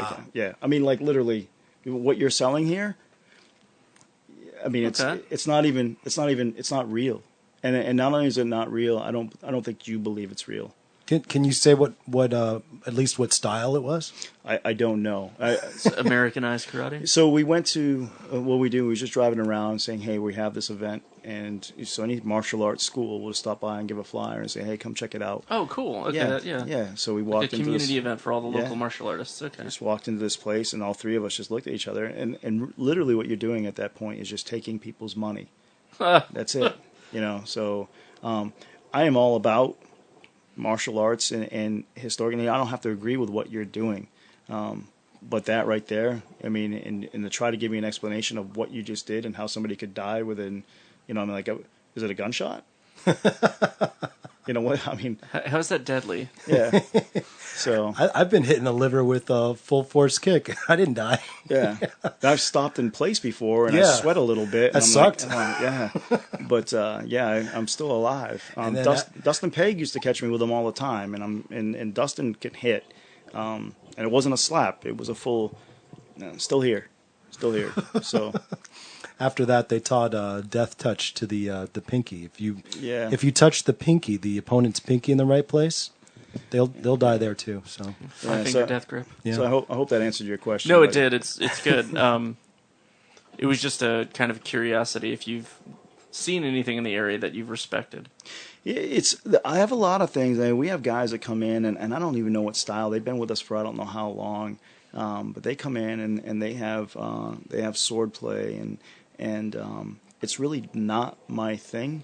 Okay. But they're very the cultural aspect of it and the respect aspect they have with each other and the lineage going all the way back, and I mean it's phenomenal to watch. Just something I would never do. Are you talking about those Budo guys? Yes. Yeah, they've been doing that for a long time. Yeah, and it's very, so if you ask him, matter of fact, he was telling me about a month ago that whoever they had come in from, I think it was Japan, and it was a level above him, that he was doing things so down in the weeds and so so cultural that this guy didn't even know what it was. Wow. So the guys here are telling this guy from country, this is what this is. And he's like, well, I haven't seen this for I don't know how long. I don't even do that anymore, but that's awesome that you do. Right. So Wow. the fact that they stick to that, it's great to watch because there's so much respect. There's so much respect for that head instructor. And, this is stuff that you would have seen by, like samurais, 1,000 years, it's just neat to watch. Is it practical today? Probably not, but Unless a samurai comes after you. yeah, well, it might be practical if you break into that house. You know what I mean? But that might be a different story. Have you seen? You go onto these like internet journeys every once in a while, and I went on this one journey where I was like, what kind of damage has a katana done lately? And you look up stuff like that, like burglar goes into a guy's house. Did you see that? The guy's hands were all chopped up. Yeah. They were like splayed and stuff. Like, oh my god! And there was men back in the day that fought each other with those damn swords. Yeah. Jeez Louise. No wonder. One of the things in the Hagakure is always keep your mind on death. Always. Because if you keep your mind on death, you're always ready for it. Because in that day, you never know. You're always going into battle. I mean, it's the same thing guys now, going in country, serving the armed forces, definitely team guys, soft guys. Yep. For those guys who don't know, that's special operations, special forces. They have this idea of death on the mind. They have to. That's the reality of things, to know how much is at stake. And as a guy who was in the fight world, I remember. This kind of goes back to Jasmine's question: how do you stay motivated? I'll tell you, the most shape I was ever in was when I knew there was a guy 6 weeks from now who has been thinking about kicking my ass. Holy crap. Most shape I've ever been in is me knowing that 6 weeks from now, I got to fight this other guy. And how hard is he training right now? Right. Yep. You want to be motivated? In my opinion, have once again, a rite of passage. Have an event on which all your training is going to be going towards. Because I'm the type of guy, I don't like training unless there's some sort of end to it. There's got to be some sort of practical end to it. So that's why I say anybody who wants to really good at their martial art, whether it's jiu-jitsu, kickboxing, or whatever, compete. Even if it's like, you're only going to do it once. Compete so you can see what it takes in order to, see what that motivation really looks like. Because that's real motivation, in my opinion. No, I agree. 100%. So, like I said, going on to another topic, I really want to know what you think is going to come of this Conor McGregor-Mayweather fight. Biggest topic on the internet right now. Everybody's talking about it. So, if you want to know what I think, I don't care. Nice. Yeah, I don't care. I could care less about that. I think it's as close to WWE as you're gonna get. So, and it's $149. Good for McGregor. Really, honestly, good for him. The man's gonna get paid. The man is the absolute best. I'm not the best fighter, but the best talker, and the best talker with that Irish accent. So the women love him. The guys want to be him because the women love him. And then he's got a far above average fighting skills. He's a good fighter. I don't say he's great, but he's good. But he's a great talker, and he's better than anybody before him at that. So enjoy your $100 million payday. I just won't be buying the $149 pay-per-view. But you're going to see the fight. Come on. I'll see it on YouTube afterwards. The next day. You just said that. You said that the other day. That's exactly what I said. I said It'll be a great fight, and I will watch it on YouTube. All these people trying to drum up how McGregor has that puncher's chance, you know what I mean? And I look at, what's his name that just fought? That died? No. Not Cotto. The guy that lost to Mayweather not too long ago. Oh, Canelo. Yeah, Alvarez. He's as big as Conor. He's as strong as Conor. He hits harder than Conor, and he's a boxer. Yeah. And he could not touch Floyd, and he could not hurt him. Cotto? No, it was Canelo Alvarez. Canelo. And then you look at the fight that he just had with Diaz, and people want to put hope in it. Like everybody say, if you bet, everybody that bet against Conor, dude, you're wrong. Conor's going to go out there and he's going to box this guy, who is either the best of all time or very minimum top 5. He's made everybody miss. He's defense first. And doesn't get hit against top-ranked boxers, let alone guys who aren't top-ranked boxers. And he's fighting a guy who was pieced up by Nate Diaz. I mean, so who's an above-average boxer at best. But he's an MMA fighter who happens to be good at boxing. He's not a guy who spent all of his time doing that type of training. Golly, and that's why I ask you the question, because only a guy that's been in the fight game and understands it. Thanks, Dwayne. Thanks, Dwayne. Dwayne came in with the Canelo. Only people to put hands on May is De La Hoya and Zab Judah. Yep. So sorry, Dwayne, I didn't know who they were referring to. My bad. No, when we were trying to figure out who it was. Okay, so there you have it from a man who has, he's well versed in the fight game and understands it and understands the intricacies of it. Says that gives me another question. It's going to be Mayweather. What? It gives me another question of the fighters that you see that are popular, that you respect, that you follow. Like, do we go into that really detailed? Like, so we've got MMA fighters that you've mentioned, but how about boxers? Are there specific boxers that you're like, that guy's form, technique, everything is? No, I enjoy just watching boxing for.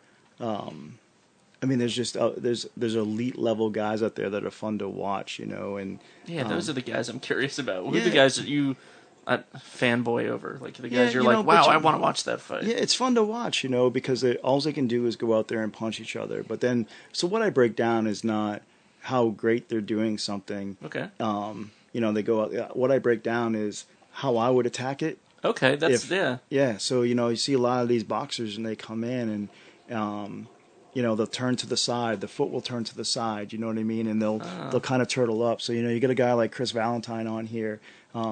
If you give Chris your back, you're gonna take a nap. You know what I mean? Like Chris is gonna choke you out. If you turn your leg sideways with me, I'm gonna deaden that leg probably within 2 kicks. Oh yeah.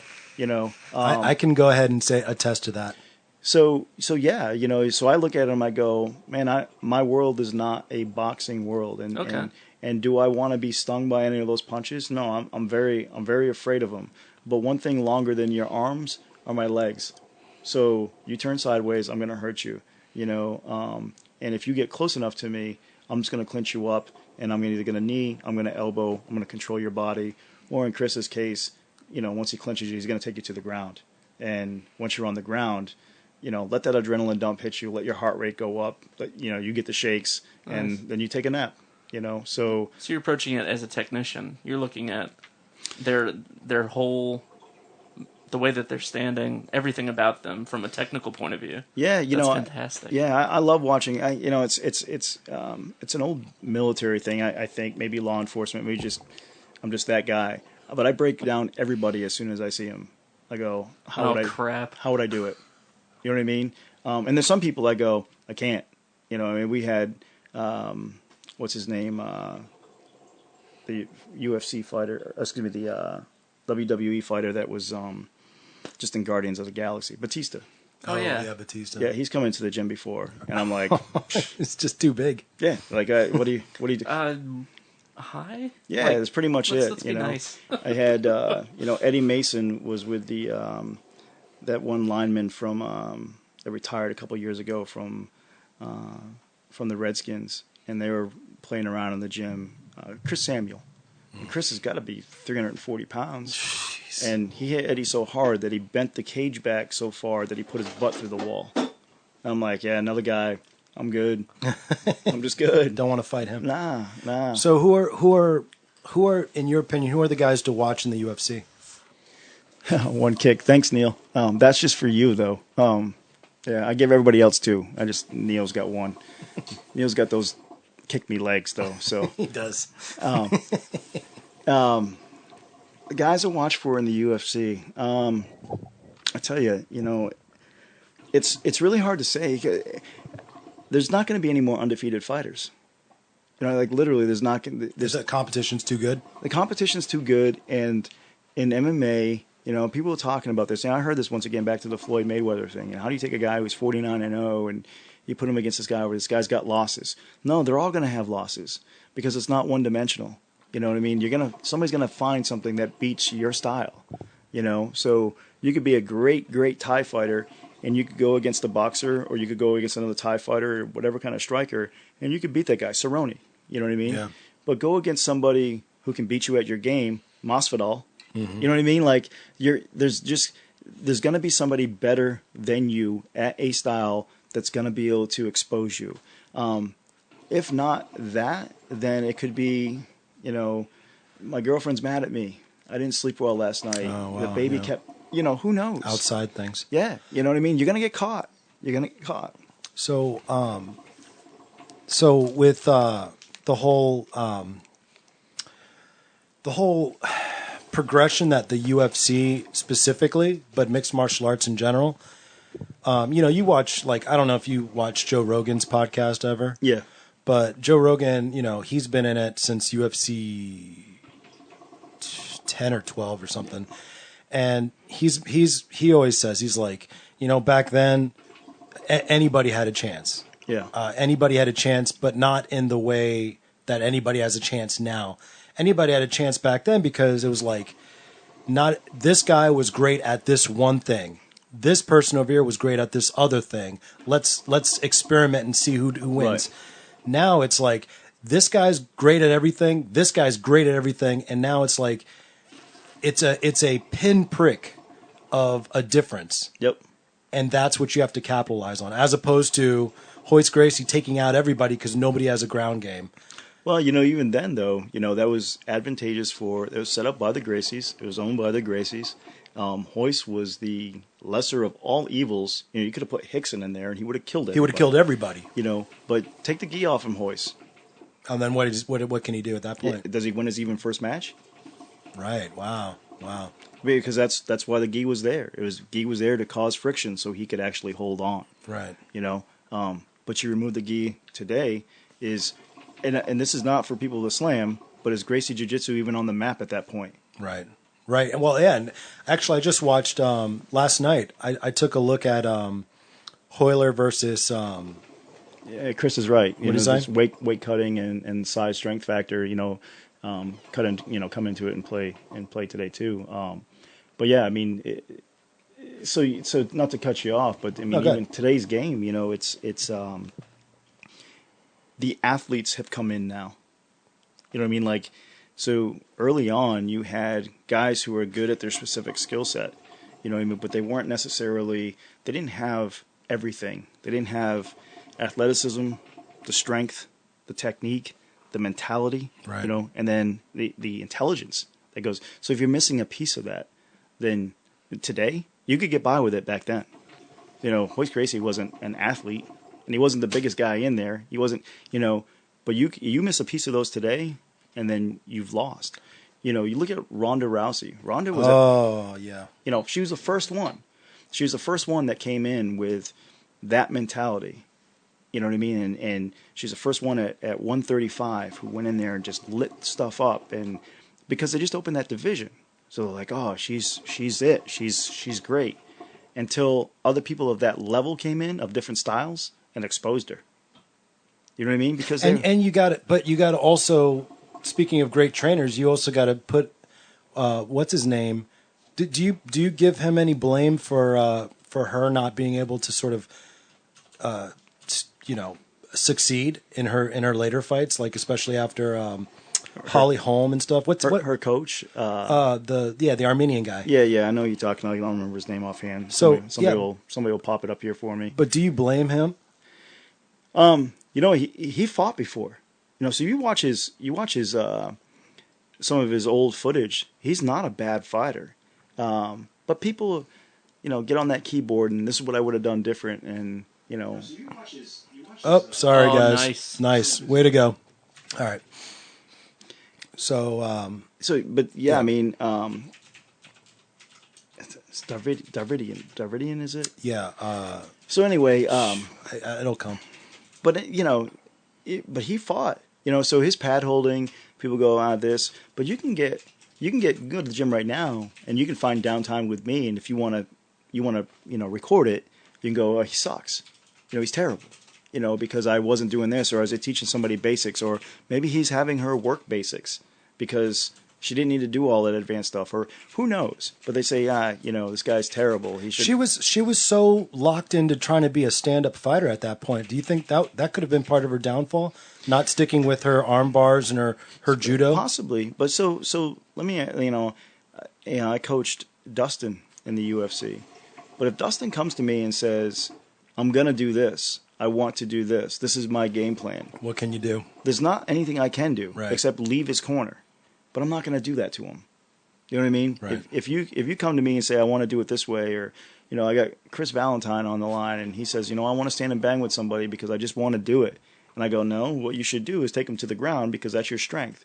He's like, I know what my strength is, but I want to stand and bang just to prove that I can do it. Right. I'm not going to leave his corner for it. Right. You know what I mean? So when that door closes, everybody says, your team, you're this, the fans. No, you're in there by yourself. Right. You're choosing what you want to do, and somebody punches you in the face, sometimes you can't help what you go back to. You don't think about going back to going out there and taking somebody down and trying to armbar them because that's logical. Right. You think about fight or flight kicks in, you go, holy shit, what am I going to do? Right. And you start swinging. What do we do? You start swinging. Well, that's terrible.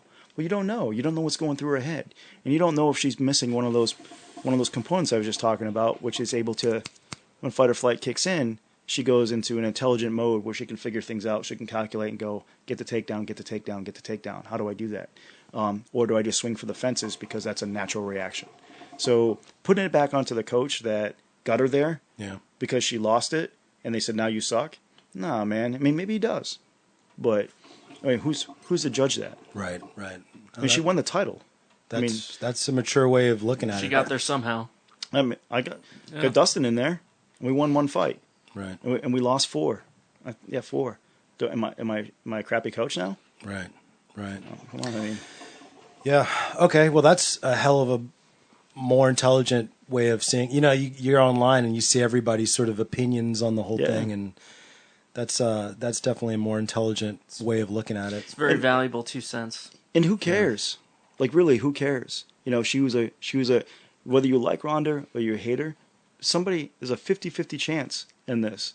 So why does somebody suck at a pro level? So listen, my Celtics were ousted in the playoffs by the Cavaliers. Yeah, they're still pro team still. Yeah, they're still a pro team. Yeah. And nobody's going, you guys suck. No, dude, somebody has to win, somebody has to lose. That's the way this sport is. And both teams are making millions still. Yeah, there's a 50-50. This is the way it has to end. It's never changed historically. There's not, this person can win 75% of the time in one match. You know what I mean? No, it's a 50-50. So how do you critique anybody that's gotten to that level and done that well? Right. Right. Sometimes age matters. I'm not as fast as I used to be. I'm not anywhere near as fast as I used to. I don't fight like I used to fight. You know what I mean? Am I terrible? No. I still know the stuff I know. Right. I just can't move like that anymore. Sounds like you put a lot more thought into things now.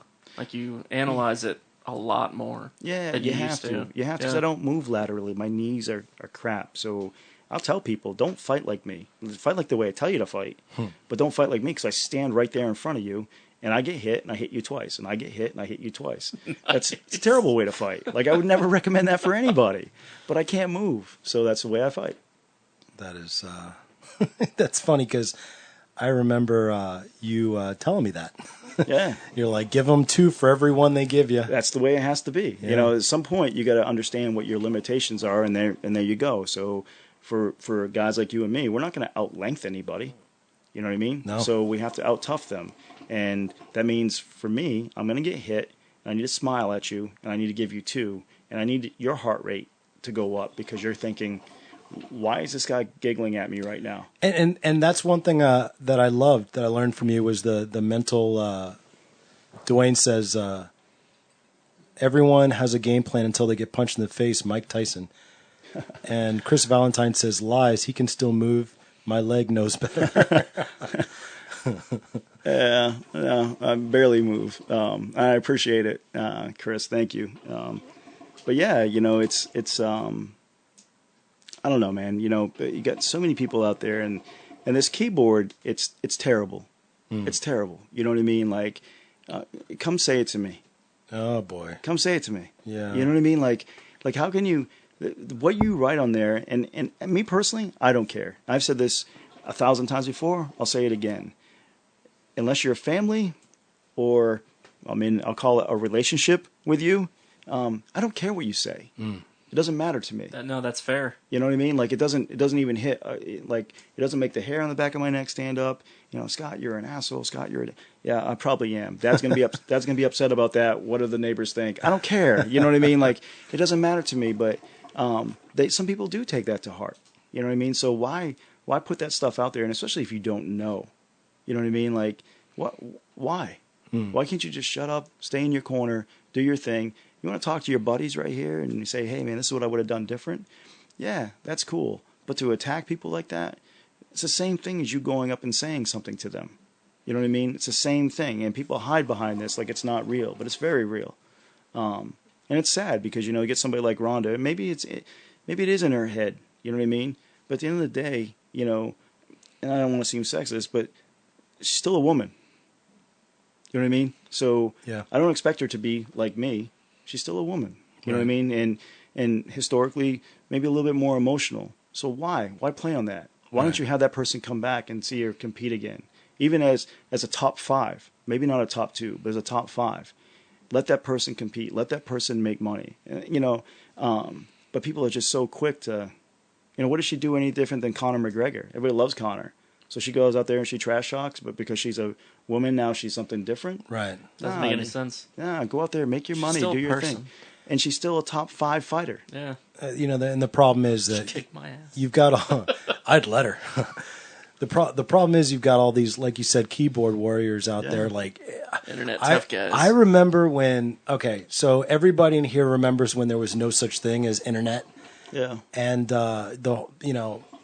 martial arts for me has always been, you always in the back of your head had this, like, you were ready to have an intellectual battle with somebody about whose martial art was better, Right. or who had the tougher instruction or whatever, right? And then I remember Instant Messenger and what was it? What was that? Was it AIM? No, it came in a CD. AOL? AOL. Yeah. AOL came out, and then you had chat rooms. And I remember the first chat room I ever went into was like a martial arts chat room, and it was immediate. Just a bunch of bullshitters, excuse my language, everybody, on there talking about, no, man, if I had you, this is what would happen. No, screw you. This martial art, and it's like the biggest pissing contest you will ever have is a room full of martial artists back then. And it's like, hasn't changed. Now it's just a bigger room. Like, there's more people in the same size room. More people in this. It's freaking cramped in there. And it's like, what does that do to a fighter? Somebody that's like a celebrity. I would hope they take his mentality. Like, they don't. I would hope they do. That's a mature mentality. Think about some of these I don't care what they have to say. Think about some of these young 20-year-olds out there. Well, that's kind of how they build their following, right? Is in the social network. So if somebody trash talks them, their social network takes a hit. So or gets like, better. It's more like now they have more power behind the keyboard than they used to. And before it was just chatting. Now it's like they could really affect someone's potential earnings from trash talking them online. Well, and that's messed up. And that's a sad thing about like watching to bring it all the way back. You watch a guy like Conor McGregor who's been very successful at being that guy. So trash talking opponents, stuff like that. Does Conor really mean this stuff? I really don't even think he means it. But he's going to make $100 million this next fight. He's making money. But Conor he is the absolutely. He's a trendsetter. He's the anomaly in the sport where he's a very smart guy who. And it's funny when I listen to him talk, 'cause I get it. But he's such everything's firing so fast up here as comebacks. He's ahead of everybody else, and he's under their skin because they know he's right. When he knocks out Jose Aldo in 13 seconds, you know what I mean? Like, people know, like, what do they say about that? And they say, well, he can't beat a wrestler, and he beat the kid from Alpha Male. You know what I mean? And this, you know what I mean? So all these things are happening, and people are getting more and more frustrated. You're helping his game because he's saying, this is where I told you were wrong. Here I am again. It's red panty day and yada yada. And he goes off. So then everybody tries to be like Conor. Everybody's trying to be like Conor. So everybody's getting on there and they type their stuff and they're talking their trash. Yeah. And it's making this sport worse. It's getting away from the cultural side of things and people trying to get the next Conor McGregor, which you're not going to get because you don't have that combination. Right. And not to mention, even if you had that combination, we already have it. It's already done. That die's been cast. It's right here. It's in this guy. And it's like the next guy trying to come and be Elvis Presley. Yeah, it's going to be lame. Yeah, it's going to be the next Hendrix. Well, who wants the next Hendrix? I want the original. Yeah, exactly. You know what I mean? So that's already done. And by the way, I gave that crown to Chael Sonnen as far as being a trash talker. Not everyone is as quick-witted. Yeah, it comes from Valentine. So I don't know if anybody's ever talked to this guy before, but I wave the white flag immediately. Nice. But the like you said, the talking the trash and stuff, and that you said it yourself. I call it WWF still, but yeah, WWE. This whole game, is that gamesmanship? I guess. Is that gamesmanship? Am I using the right term? Yeah, it's trolling, yeah. Guys that are good at trolling get famous faster. But like, look at Chael Sonnen, where he lost where he was talking himself up. He lost those fights. Now he's fighting in Bellator. What would he say? Scott taught me everything. What is he talking about now? Being quick-witted. So he's repeating it because that's clever. Oh. Yeah, but Chael, so he was great. But, the thing with Chael is that he fought against Silva and could have beat him, like had him until that last round. So there was some legitimacy, and people were following his hype because he was, that bad boy from Oregon. You know what I mean? Tried to play that whole. It was a joke. You know what I mean? But then he started losing, and nobody cared. Like nobody cares. If you don't keep winning, people. What have you done for me lately? As big as Bellator is saying this is the biggest card they've had, and I don't know how long, and he's fighting Vanderlei. And Vanderlei Silva, how is he still alive? I thought that guy died. Nah, dude, how is he still fighting? There's some cryo chamber, plastic surgery stuff. I don't know what's going on.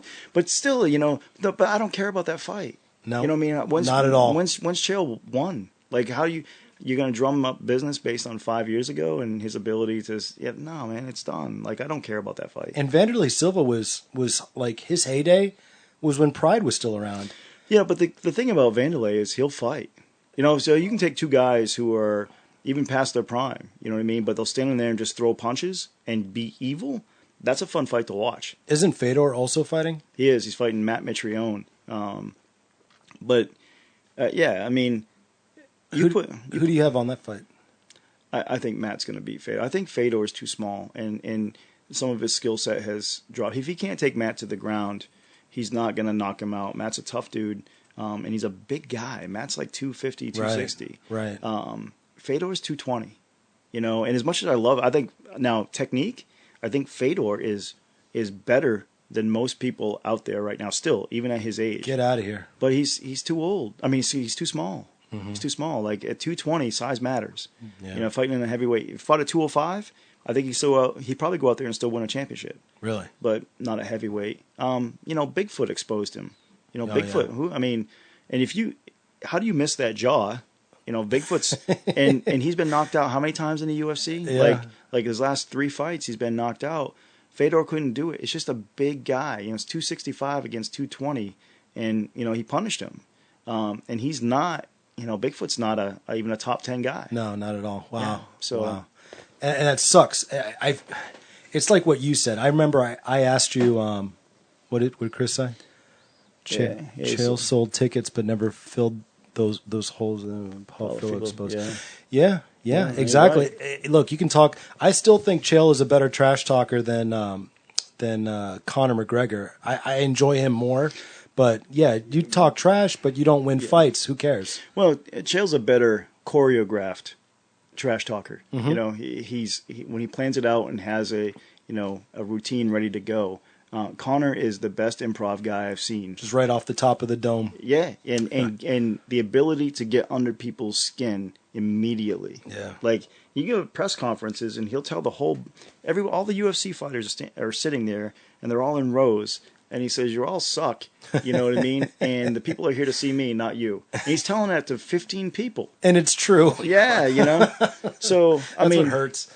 Yeah. So no, he's just he is the cutting edge. He's done exactly what he wanted to do. Good on him. $100 million, and he's probably going to get points on every pay-per-view that's sold. You think he's going to be done after this? Why not?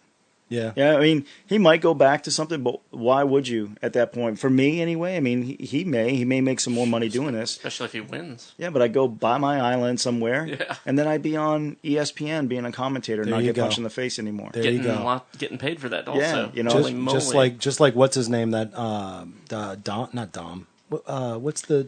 Yeah. Don't look to me, man. I don't know this. The 135 or... who just got beat by... Cruz. Dominic Cruz. That perfect gig. Get out of fighting. Get into commentating if you got what it takes. Look at and I remember after what's his name, Silva. Not Vanderlei. Anderson Silva got his leg broke. Off of I'm terrible. Weidman. Yeah. Oh yeah. Yeah, I'm Muhammad Ali saying I'm the greatest. Yeah, I mean he really is he's the new Muhammad Ali of our times. Yeah, right on. But after that happened, I remember I asked you. I don't remember where we were, if it was online or if it was in person. I don't remember. But I had asked you. I said, Coach, because I didn't know any better. But I said, Coach, what do you think? You think Anderson Silva's coming back after this? And you said, for what? He's got nothing else to prove. Mm. If he stops now, he is a GOAT, a legend in mixed martial arts. Yeah. And then he came back. Yeah, he did, and probably regrets it because he hasn't been treated well at all. I mean, it's disappointing to see the way the UFC has treated him since he's come back. I think about you when I look at Dana, because I look at you kind of like a Dana for this area. And what you look at Dana and you go, not Dana, but the establishment. We'll call it the establishment of UFC, especially now that WWE or WWE, I think that's what it is. Now that they bought it and it's a circus now. Oh no! So yeah, WME. Yeah, there you go. Now that they bought it, what do you look at the UFC as like a serious martial artist thing, or do you just look at it as okay, that's WWF but with like real fighting? So I actually think that them buying it, and I know a lot of people are gonna oppose me here, was a good thing. What? And here's why. It creates competition now. Like they had a monopoly on it with the old ownerships and the way that things worked. And as much as it sucks right now, and there's going to be a little bit of lull, and the UFC fighters aren't getting taken care of as much, and the sponsorship is not there. They have to wear Reebok, whatever. Which is sponsorships. Which is BS. They don't make any money off of that. Well, but so the thing is, for anything to rise, it has to fall. You know what I mean? So you go in there and you go, the UFC did extremely well. It opened the doors for everybody in this sport. At the end of the day, people can talk about it, and anything at the top of anywhere is getting shot at. You know what I mean? People are going to snipe at it. So whether it was Hillary Clinton or Donald Trump, people are going to shoot at it. Right. You get the top team. The Patriots are the top team. There you go, Chris. I hope you're happy with that. Patriots are the top team in football. Go Patriots. Yeah. And people take shots at them no matter what. Doesn't matter if they cheated, didn't cheat, whatever, because they're winning. People's going to take shots at them. The New York Yankees. This is what happens all the time. UFC people are going to take shots at them. But they opened the door. None of this stuff would be here right now if it wasn't for the UFC. That's right. So pick on it as you will. They created the Ultimate Fighter. They created the interest in everybody's home. But where it has come to is that they ran everything and there was no growth to it for the fighter. There's growth for them. I mean, they sold it for what, $4 billion or something? Yeah, dollars. Yeah. So that's a little bit different than buying it for $2 million.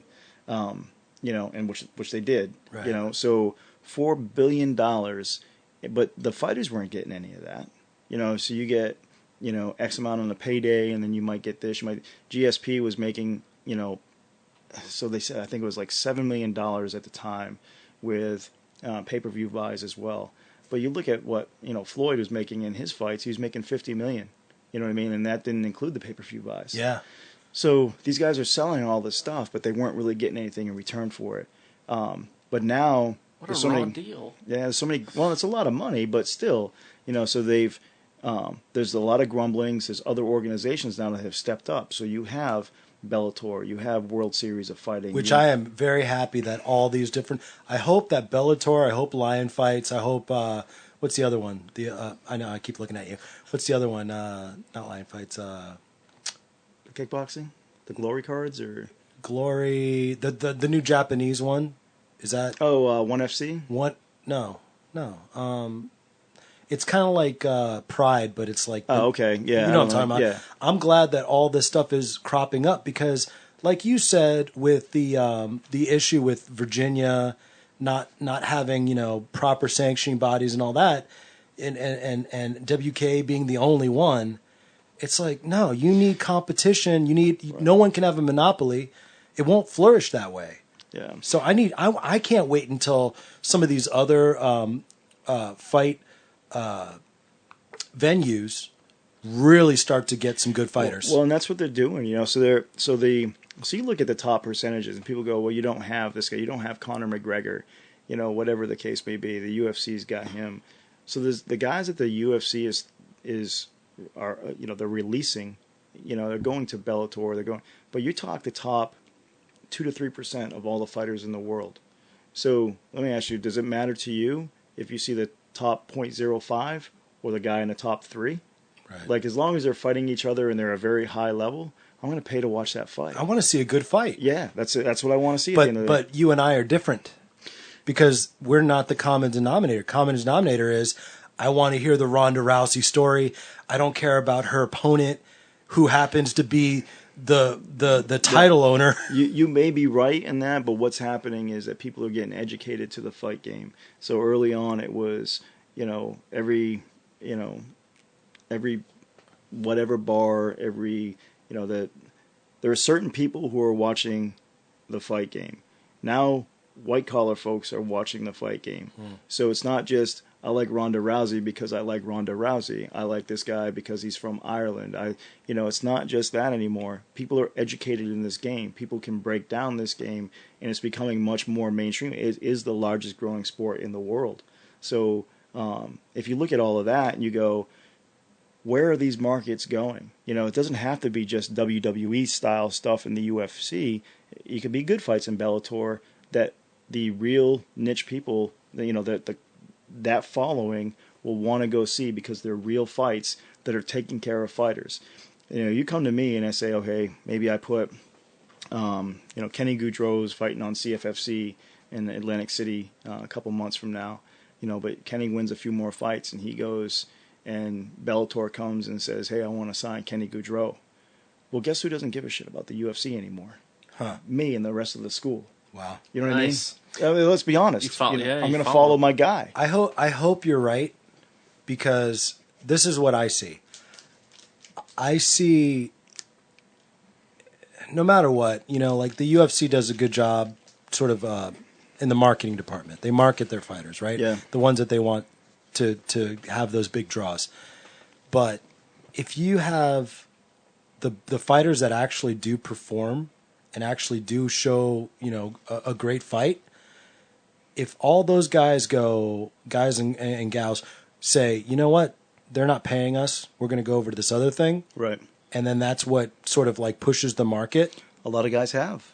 Thank God. I want that to happen. A lot of guys don't want to renew their contracts with the UFC. A lot of guys have gotten out. A lot of guys are going. I mean, you look at these cards at Bellator, this renewal time comes, we got that 155er who's such a big guy. He's like, these guys were like servants out here. The kid from Jersey. So, I mean, listen, it's happening right now. Good. And Dana's not going to be able to control all this. I mean, I'm a Dana White fan. I think Right. he's done great for the sport. Yeah.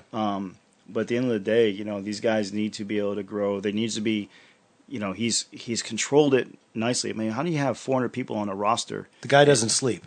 You know what I mean? And then try to get them, you take all the best folks and you put them on this roster, but you only have so many shows a year. Right. So if you have 10, 11 fights on each card, how many times can you have 400 people fight? You know what I mean? Like, they're waiting, and then you take your bigger names like a Cerrone. He's going to fight 6 times in a year if he wants to. But what about the guy? What about Dustin Paige? Right. What's going to happen with him? Now, they love Dustin, so we lucked out there. But what if they don't? Right. You know what I mean? Wait, am I understanding this properly? Once you're under contract, you can't fight anywhere else? No. That is nuts. Yeah. For a fighter's career. It's like, and they don't get on, if they don't get any events, what happens? Well, I mean, then they don't get paid. They don't get paid. They can't pay their bills. They can't live. They can't. It's That's disgusting. nuts. Yeah. So you don't have that. If you don't have that side money, which the Reebok deal, it staggered out payments, but or the amount. So the more you won, the more fights you had, the more money you got down the road. But you look at a guy like Dustin Paige, and Dustin was one of mine, and went to the Ultimate Fighter, went to the quarterfinals, did real well for himself, and but Dustin was getting paid $12,000 and $12,000. So people think in the UFC you're getting paid millions. Yeah, so $12,000 and $12,000, which is taxed. So if you win, you're getting $24,000. Okay, so in all reality, a fighter. And that's for one fight. One fight. Okay, so if he doesn't get any other fights, that's Right. his annual. So he needs to live in this area, which he did. He needed to fight 4 times a year. He'd still be below average income for the area. Yeah. But that means he has to win every one of those fights. Now, if he goes out there and he loses even half of them, then he's in that $70,000 category. That's not being taxed yet. That's still going to be taxed. And then you have to pay for your flights out there because they're only going to cover 2 people. So your other 2 corners have to be paid for. They got hotels. They got stuff like that. So, Wow. so at the end of the day, Dustin had to move his training back to Pennsylvania because he couldn't afford to live here, and he was in the UFC. You know, I wondered why Dustin had to go, why he left. Yeah, And that's the reason. So all And this Chris- competition is like really good news. Absolutely. Okay. Well, because they didn't have the chance through Reebok, to make this extra sponsorship. Donald Cerrone lost, and I don't know for sure, but I heard it's $100,000 a fight through Budweiser.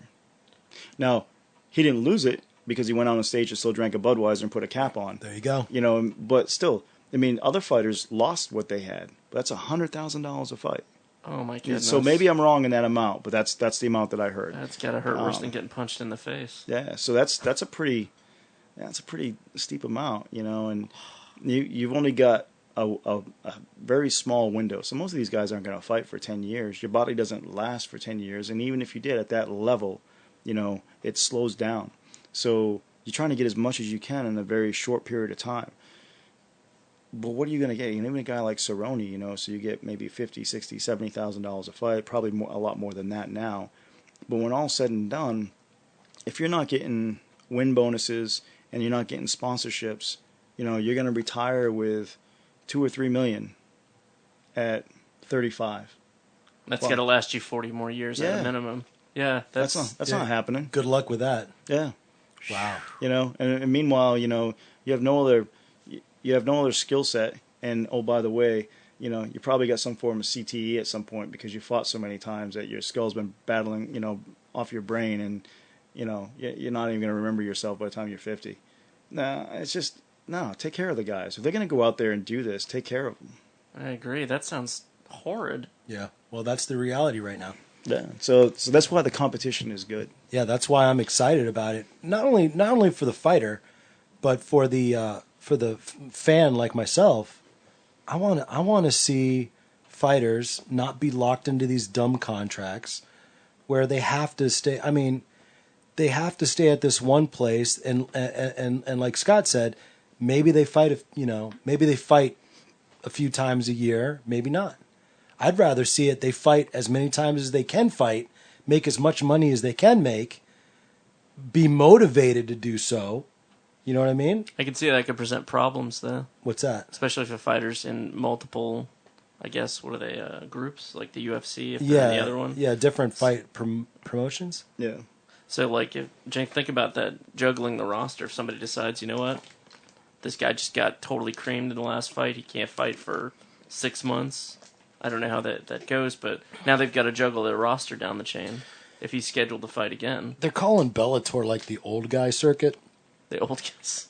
You see a lot of old guys in the Bellator circuit, and then you got line fights, a lot of young fighters, new fighters, right? So like there's a place for everybody, but everybody wants to try to get on the UFC because that's where you're going to get the most money. Well, that's the name. You know what I mean? It's that's what came up first, and everybody sees that still as the Super Bowl. You know what I mean? But at the end of the day, I think there's a lot of other. Bellator's paying pretty well. You can keep your own sponsorship money. There's other organizations. Ooh. Yeah, so sponsorship's everything too. Because back in the day in UFC, these guys they're not rash guard. They're shorts and everything, and they had sponsors all over the place. And then all of a sudden, Reebok cuts a deal with UFC, and Reebok says, "No, we're the only sponsor." And now that spot you can't. I mean, you know more than I do, Scott, about this. But so they got an exclusive sponsorship deal with UFC. No other sponsors are allowed in unless they negotiate with Reebok. It's like a hat or something. Like they put a hat on at the end, and yeah, that's kind of what they get. What a deal! Jeez. Yeah. So it's a bad deal for these guys, but ultimately they're making their choice on what they want to do. They want to fight. This is what they do. They're saying yes. They're signing the contract, but it could be much better for these guys if like I said, if there's this competition. So back to our original statement. I'm glad that they bought it. I'm glad that they're screwing up. You know what I mean? Because that allows others to step up. Where how many times have you seen it where the UFC actually squashed them? Look at Strikeforce. Yeah. You know what I mean? So they went head to head with them, and the UFC focused on them, and they crushed them. Yep. The same thing that which was unfortunate. The one that where was it that the other guys came from? All the lightweights. Elite XC? Yeah, that was it. There's one more, but in any case, yeah. I mean, the UFC focused on them, they crushed them. UFC focused, they crushed them. Try to go head to head, we crushed you. Right. Yeah, it's done. I mean, you look at old King in the Cage. That Oh, went to the yeah. way. You know what I mean? They Yeah. just crushed them. They just put them all out of business. But I like the fact that they can't do this now. Who are they gonna? They can't go after folks because fighters are supporting this now. So it's no longer trying to go out there and take the second tier fighters and trying to get fans. The actual fighters are going there now, and the fighters are telling other fighters that's where they need to be going, and people are starting to follow. Right. WEC from Paul. Yes, thank you, Paul.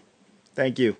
So That's my guy I was talking about earlier. Love Paul. Paul Sichering, that guy is the glue of Disciple MMA. Absolutely. In Sterling, Virginia. Can you give us the address? 21620 Ridgetop Circle in Sterling. Phone number? Come on, man. No phone number? Not off the top of my head. I know my cell phone. Website? DiscipleMMAacademy.com. I want you guys to all take a look. If you don't end up training there, take a look, take notes, figure out how you actually do this martial arts thing, because they got it dialed in. They know exactly what the hell they're doing. And if my word is anything, guys, seriously, if you really want to get into a real martial arts experience, really better yourself, really become the person that you want to become, and you happen to be in the Washington, D.C. area, I can't tell you anything better than Disciple MMA. I want to ask you just a couple of more questions before we end this thing. All right, bud. I have one question. Oh, you got one question. Go ahead. No, not. Go ahead. No, you go ahead. All right. This is more lighthearted. Okay. So we talk about pop culture all the time, like all the time. We just randomly tangent on it. So I have to ask, like, what's your favorite martial arts film? Wow. Like, you watch it and you be like, yes, this is great. Awesome question, man. I love that. Wow. Because I watch, what is it I watch? Legend of Drunken Master. That's one of my favorites. Yeah, I don't watch that one. No, I know. I would expect it to be something different. Don't worry, I would Eric. expect that. Don't worry, Eric. I watched that one. Yeah, I love Jackie Legend of Chan, Drunken baby. Master. Yeah, I have to say, as far as like favorites, like, I mean, anytime you go into you watch a martial art movie, you want to watch it for the entertainment value. Yeah, it's story, really, right? Yeah. No, that's what I'm curious about. Yeah, what story resonates with you in martial arts films? So it's funny because Coach Paul had asked us the other day about who's. Sorry, Chris Valentine just said the foot fist way. Shut up, Chris. I tell you, but there's anything that early Bruce Lee, I won't turn off if I see it. Hell yes. Yes. I will not. Like, I'll sit down, whatever I'm doing. Get yelled at by girlfriend or whatever. Like, I'm not. Enter the Dragon's on. All right, wait, stop. Wait. Enter the Dragon, the Chinese Connection, Fist of Fury, Return of the Dragon, or Game of Death, which he was only in for like 30 seconds. You have to go Enter the Dragon. Enter the Dragon, baby. Yeah. And then, surprisingly enough, and it's a guilty pleasure, The Last Dragon. I cannot turn that off. Yes. I cannot turn that off. He's an 80s kid, man. That's fantastic. He's an 80s kid. So Holy crap. That music, right? Beat of the rhythm of the night. Yeah, It's just so great. yeah. You're like, yes, this is great. That is a total guilty pleasure, but we all can agree. Who is the master? Who is a master? Show enough. yeah. Oh my gosh, yeah. I'm all the way. Okay, let me I answer. had to ask. I'm sorry. Let me answer that question. Okay, go ahead. Favorite martial arts film? Go. I'm going to have to go with Fist of Fury because of the fact that Bruce Lee kicks the Japanese asses That's a good one. left and right, and I know how much Chinese hate Japanese, and it's just so much more, you know. Hey, Gives Gary. me feelings of Ip Man. Can't wait for you to come back in, bud. Thanks for signing in. Oh, I don't know Gary. So enough. I don't know Gary. Is he a newbie? I worked with Gary. He was a sergeant major out there, high speed guy. So he's off doing fun stuff right now. But yeah, still out there doing his thing, but he's another one of us older guys that still gets after it. So A true patriot. yes, sir. Right on, man. Thank you, Gary, for whatever you're doing. All right, my last question for the Arjan, I guess. What now? What are you looking for you in the next 5 to 10 years? Look at my number 3.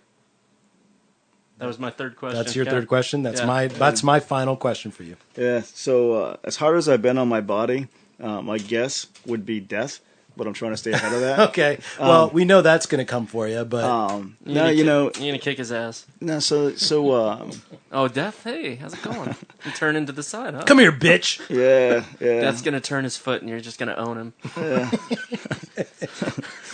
That would be sweet. No, it's I've been saying this for a long time. It's just the network's in place now, though, where I can slow down. It's been it's kind of sad. I don't know any other pace except to go to the gym, to go to work and then go to the gym and then go to the weekends and fights and stuff like that, and then look at video in the off time. And it's just been this way now for such a long time. But I'm 47 now, so I'm not getting any younger, and I'm actually feeling the effects of long days and not getting any rest on the weekends. If I don't have Sunday to actually decompress, my Monday is a mess, and that just comes with age. I just need time to reset. So I have a really good network. These guys keep popping up here. And Paul and Neil and Chris and Sean Reed's been great. He's a great guy to have as a partner because he's just on top of stuff. Is that Sean VA? It is. Okay, got it. Yeah, and just an all-around good guy, another patriot, and he, the reality is, my shortcoming is not coaching, it's business, and Sean takes care of my blind side on that, so I give him a lot of props there. But I have all the right people in place now to slow down. Shirtless Sean. Yeah, shirtless Sean. Is that what they call him? Yeah. Well, Dustin left. We got to have somebody going around without their shirt Without on. no shirt, yeah. Yeah. So Sean makes all the rest of us put ours back on. So hey, by the way, he's that guy. if anybody at Disciple needs any tattoos, hit me up. So you can look like Dustin Pig with all his little tattoos he had. But yeah, so my next thing, honestly, is to slow down. By 50, I'd like to be traveling and coming back here and doing the Mr. Miyagi thing where I'm just walking through and spot checking folks and then rolling back out again. But I know everybody's going to be taken care of. And it just goes back to the beginning of our conversation, which is, you surround yourself with good people, you instill all those values, and then at some point, that everybody's going to be taken care of because you have not necessarily mini-me's, but versions of you with their own moral compass, and everybody's going to be taken care of. It's a beautiful thing, too. Yeah. Being able to see how it grows like a tree, right? You're the trunk, and then you get to see how all the branches kind of branch out. Yeah, as long as people have, we have good instruction, that's never going to go away, but good intent, you know what I mean? Then you be your own person. Just have good intent. So, like I said, you don't have to be me. Just have good intent.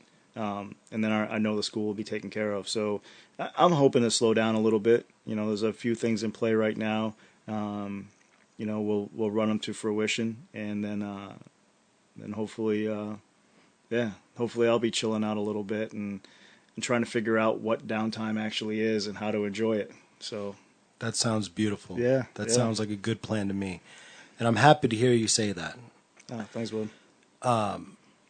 Couple of things. First, I want to say that for me, when I close my eyes and think about my journey as a martial artist, your face always pops up, and I want to let you know that I'm not happy about the fact that this is the first time I've seen you in years, but I want to let you know that I've never stopped thinking about you and the lessons that you've taught me.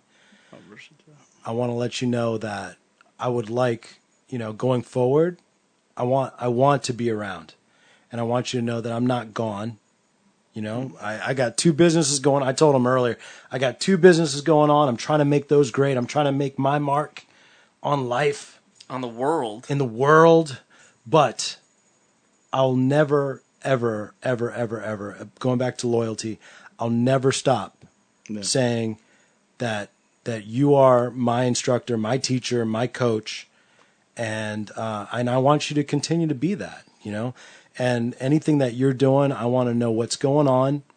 As far as this podcast goes, whether, we're like Rogan up in the 900s, I want you to be a constant part of the podcast so you can kind of keep us going in the right direction. I appreciate that. Thank you. We need a portrait. We'll put a portrait. That would be, I could paint that. That's what I'm saying. I could paint a portrait. Take a photo, paint a portrait. There you go. All right, so there you go. Everybody heard. Now I've got some work to do. But I just want to thank you for coming on today, and I'm definitely going to wire you. Thank you, bud. Appreciate that. Thank you. It's been an absolute pleasure having Scott Howard on here, and it's not going to be the last time you guys see him or hear his wisdom. I just want to thank you. Oh, thank you. Thanks for having me, guys. I appreciate it. It's been a great time, and 2.5 hours flew. It flew. Yeah, so it was just a good conversation, and I appreciate what you guys are doing. I appreciate this helps the rest of the community. It's for me, whether they take it or not, here the right way things should be done. Whether it's the hard work you guys are doing here, whether it's what should be done in the gym, just being 1% better every day. Hopefully, if it hits one person, then it was worth it. There you go. So there you go. I appreciate it. Thank you. So what I'm going to do, thank you, Chris Valentine. You're right. It was a great show. It was probably the best show we've had. And this is what I'm going to say. Once again, if you guys are looking for martial arts, true martial arts, check out Disciple MMA in Sterling, Virginia. You can check them out online. They're not hard to find. We do have to thank our sponsors. First of all, Epilogue Shirts. Epilogue Shirts just launched, and we're going to be doing a lot of cool things as far as different shirt designs and things. If you have any ideas for shirt designs, definitely let Righteous Anger Podcast know. That is a direct line to Epilogue Shirts. And finally, you can also get official Righteous Anger Podcast apparel. And you can get official Righteous Anger Podcast shirts there. But finally, I just want to let you guys know that we are. This is our 13th episode. We are rocking and rolling, and we need you guys to let your friends know that the Righteous Anger Podcast is all about making this a better world. All right? We've got different points of view coming in here every week. Every Wednesday, we've got a new show where we talk to people from different walks of life. Now, from Scott Howard, if he says, hey, Leo, hey, Eric, you guys should have this guy on or this gal on, because this person's going to be able to sort of elevate the show and elevate the viewers, we're having him on. Whether it's Rick McCoy. I'd love to have Rick McCoy on. That guy is a freaking thrasher. He's a martial art. No, let me not scare you. I say he's a thrasher because I actually had to roll with him, but okay. He won't remember, but I remember. Uh-huh. But people that are elevating us, we're looking at guys like Scott to say, hey, have this guy on, have this gal on, or people like you. I'm sure you got people that you want on the show. If you, the viewer, has ideas, this type of person should be on, or this person should be on, let us know. If you have those ideas, this is a 100% interactive experience with the Righteous Anger Podcast, and we appreciate you guys checking it out and letting us know. Neil Johnson says, yep, that's Neil Johnson right there, baby. I love Neil. I love Neil too. Neil, quick, as fast as you can you tell us your business name so we can shout it out? Neil, link it right there in the comments. Oh, there you go. Yeah, link it in the comments. It'll be in there, and then people will get to see what a good contractor looks like, a great contractor. I just want to thank everybody. This is episode 13. Stay tuned for the next episode on Wednesday. All right. It's going to be a little bit of surprise because guess what? We've got 2 different people. We're not sure who's it going to be, but I guarantee you one thing. It's going to be amazing. What's that? We got 3 different people it might be. 3 different people. Holy crap. All right, guys. Thank you for checking out the Righteous Anger podcast. We will see you next time.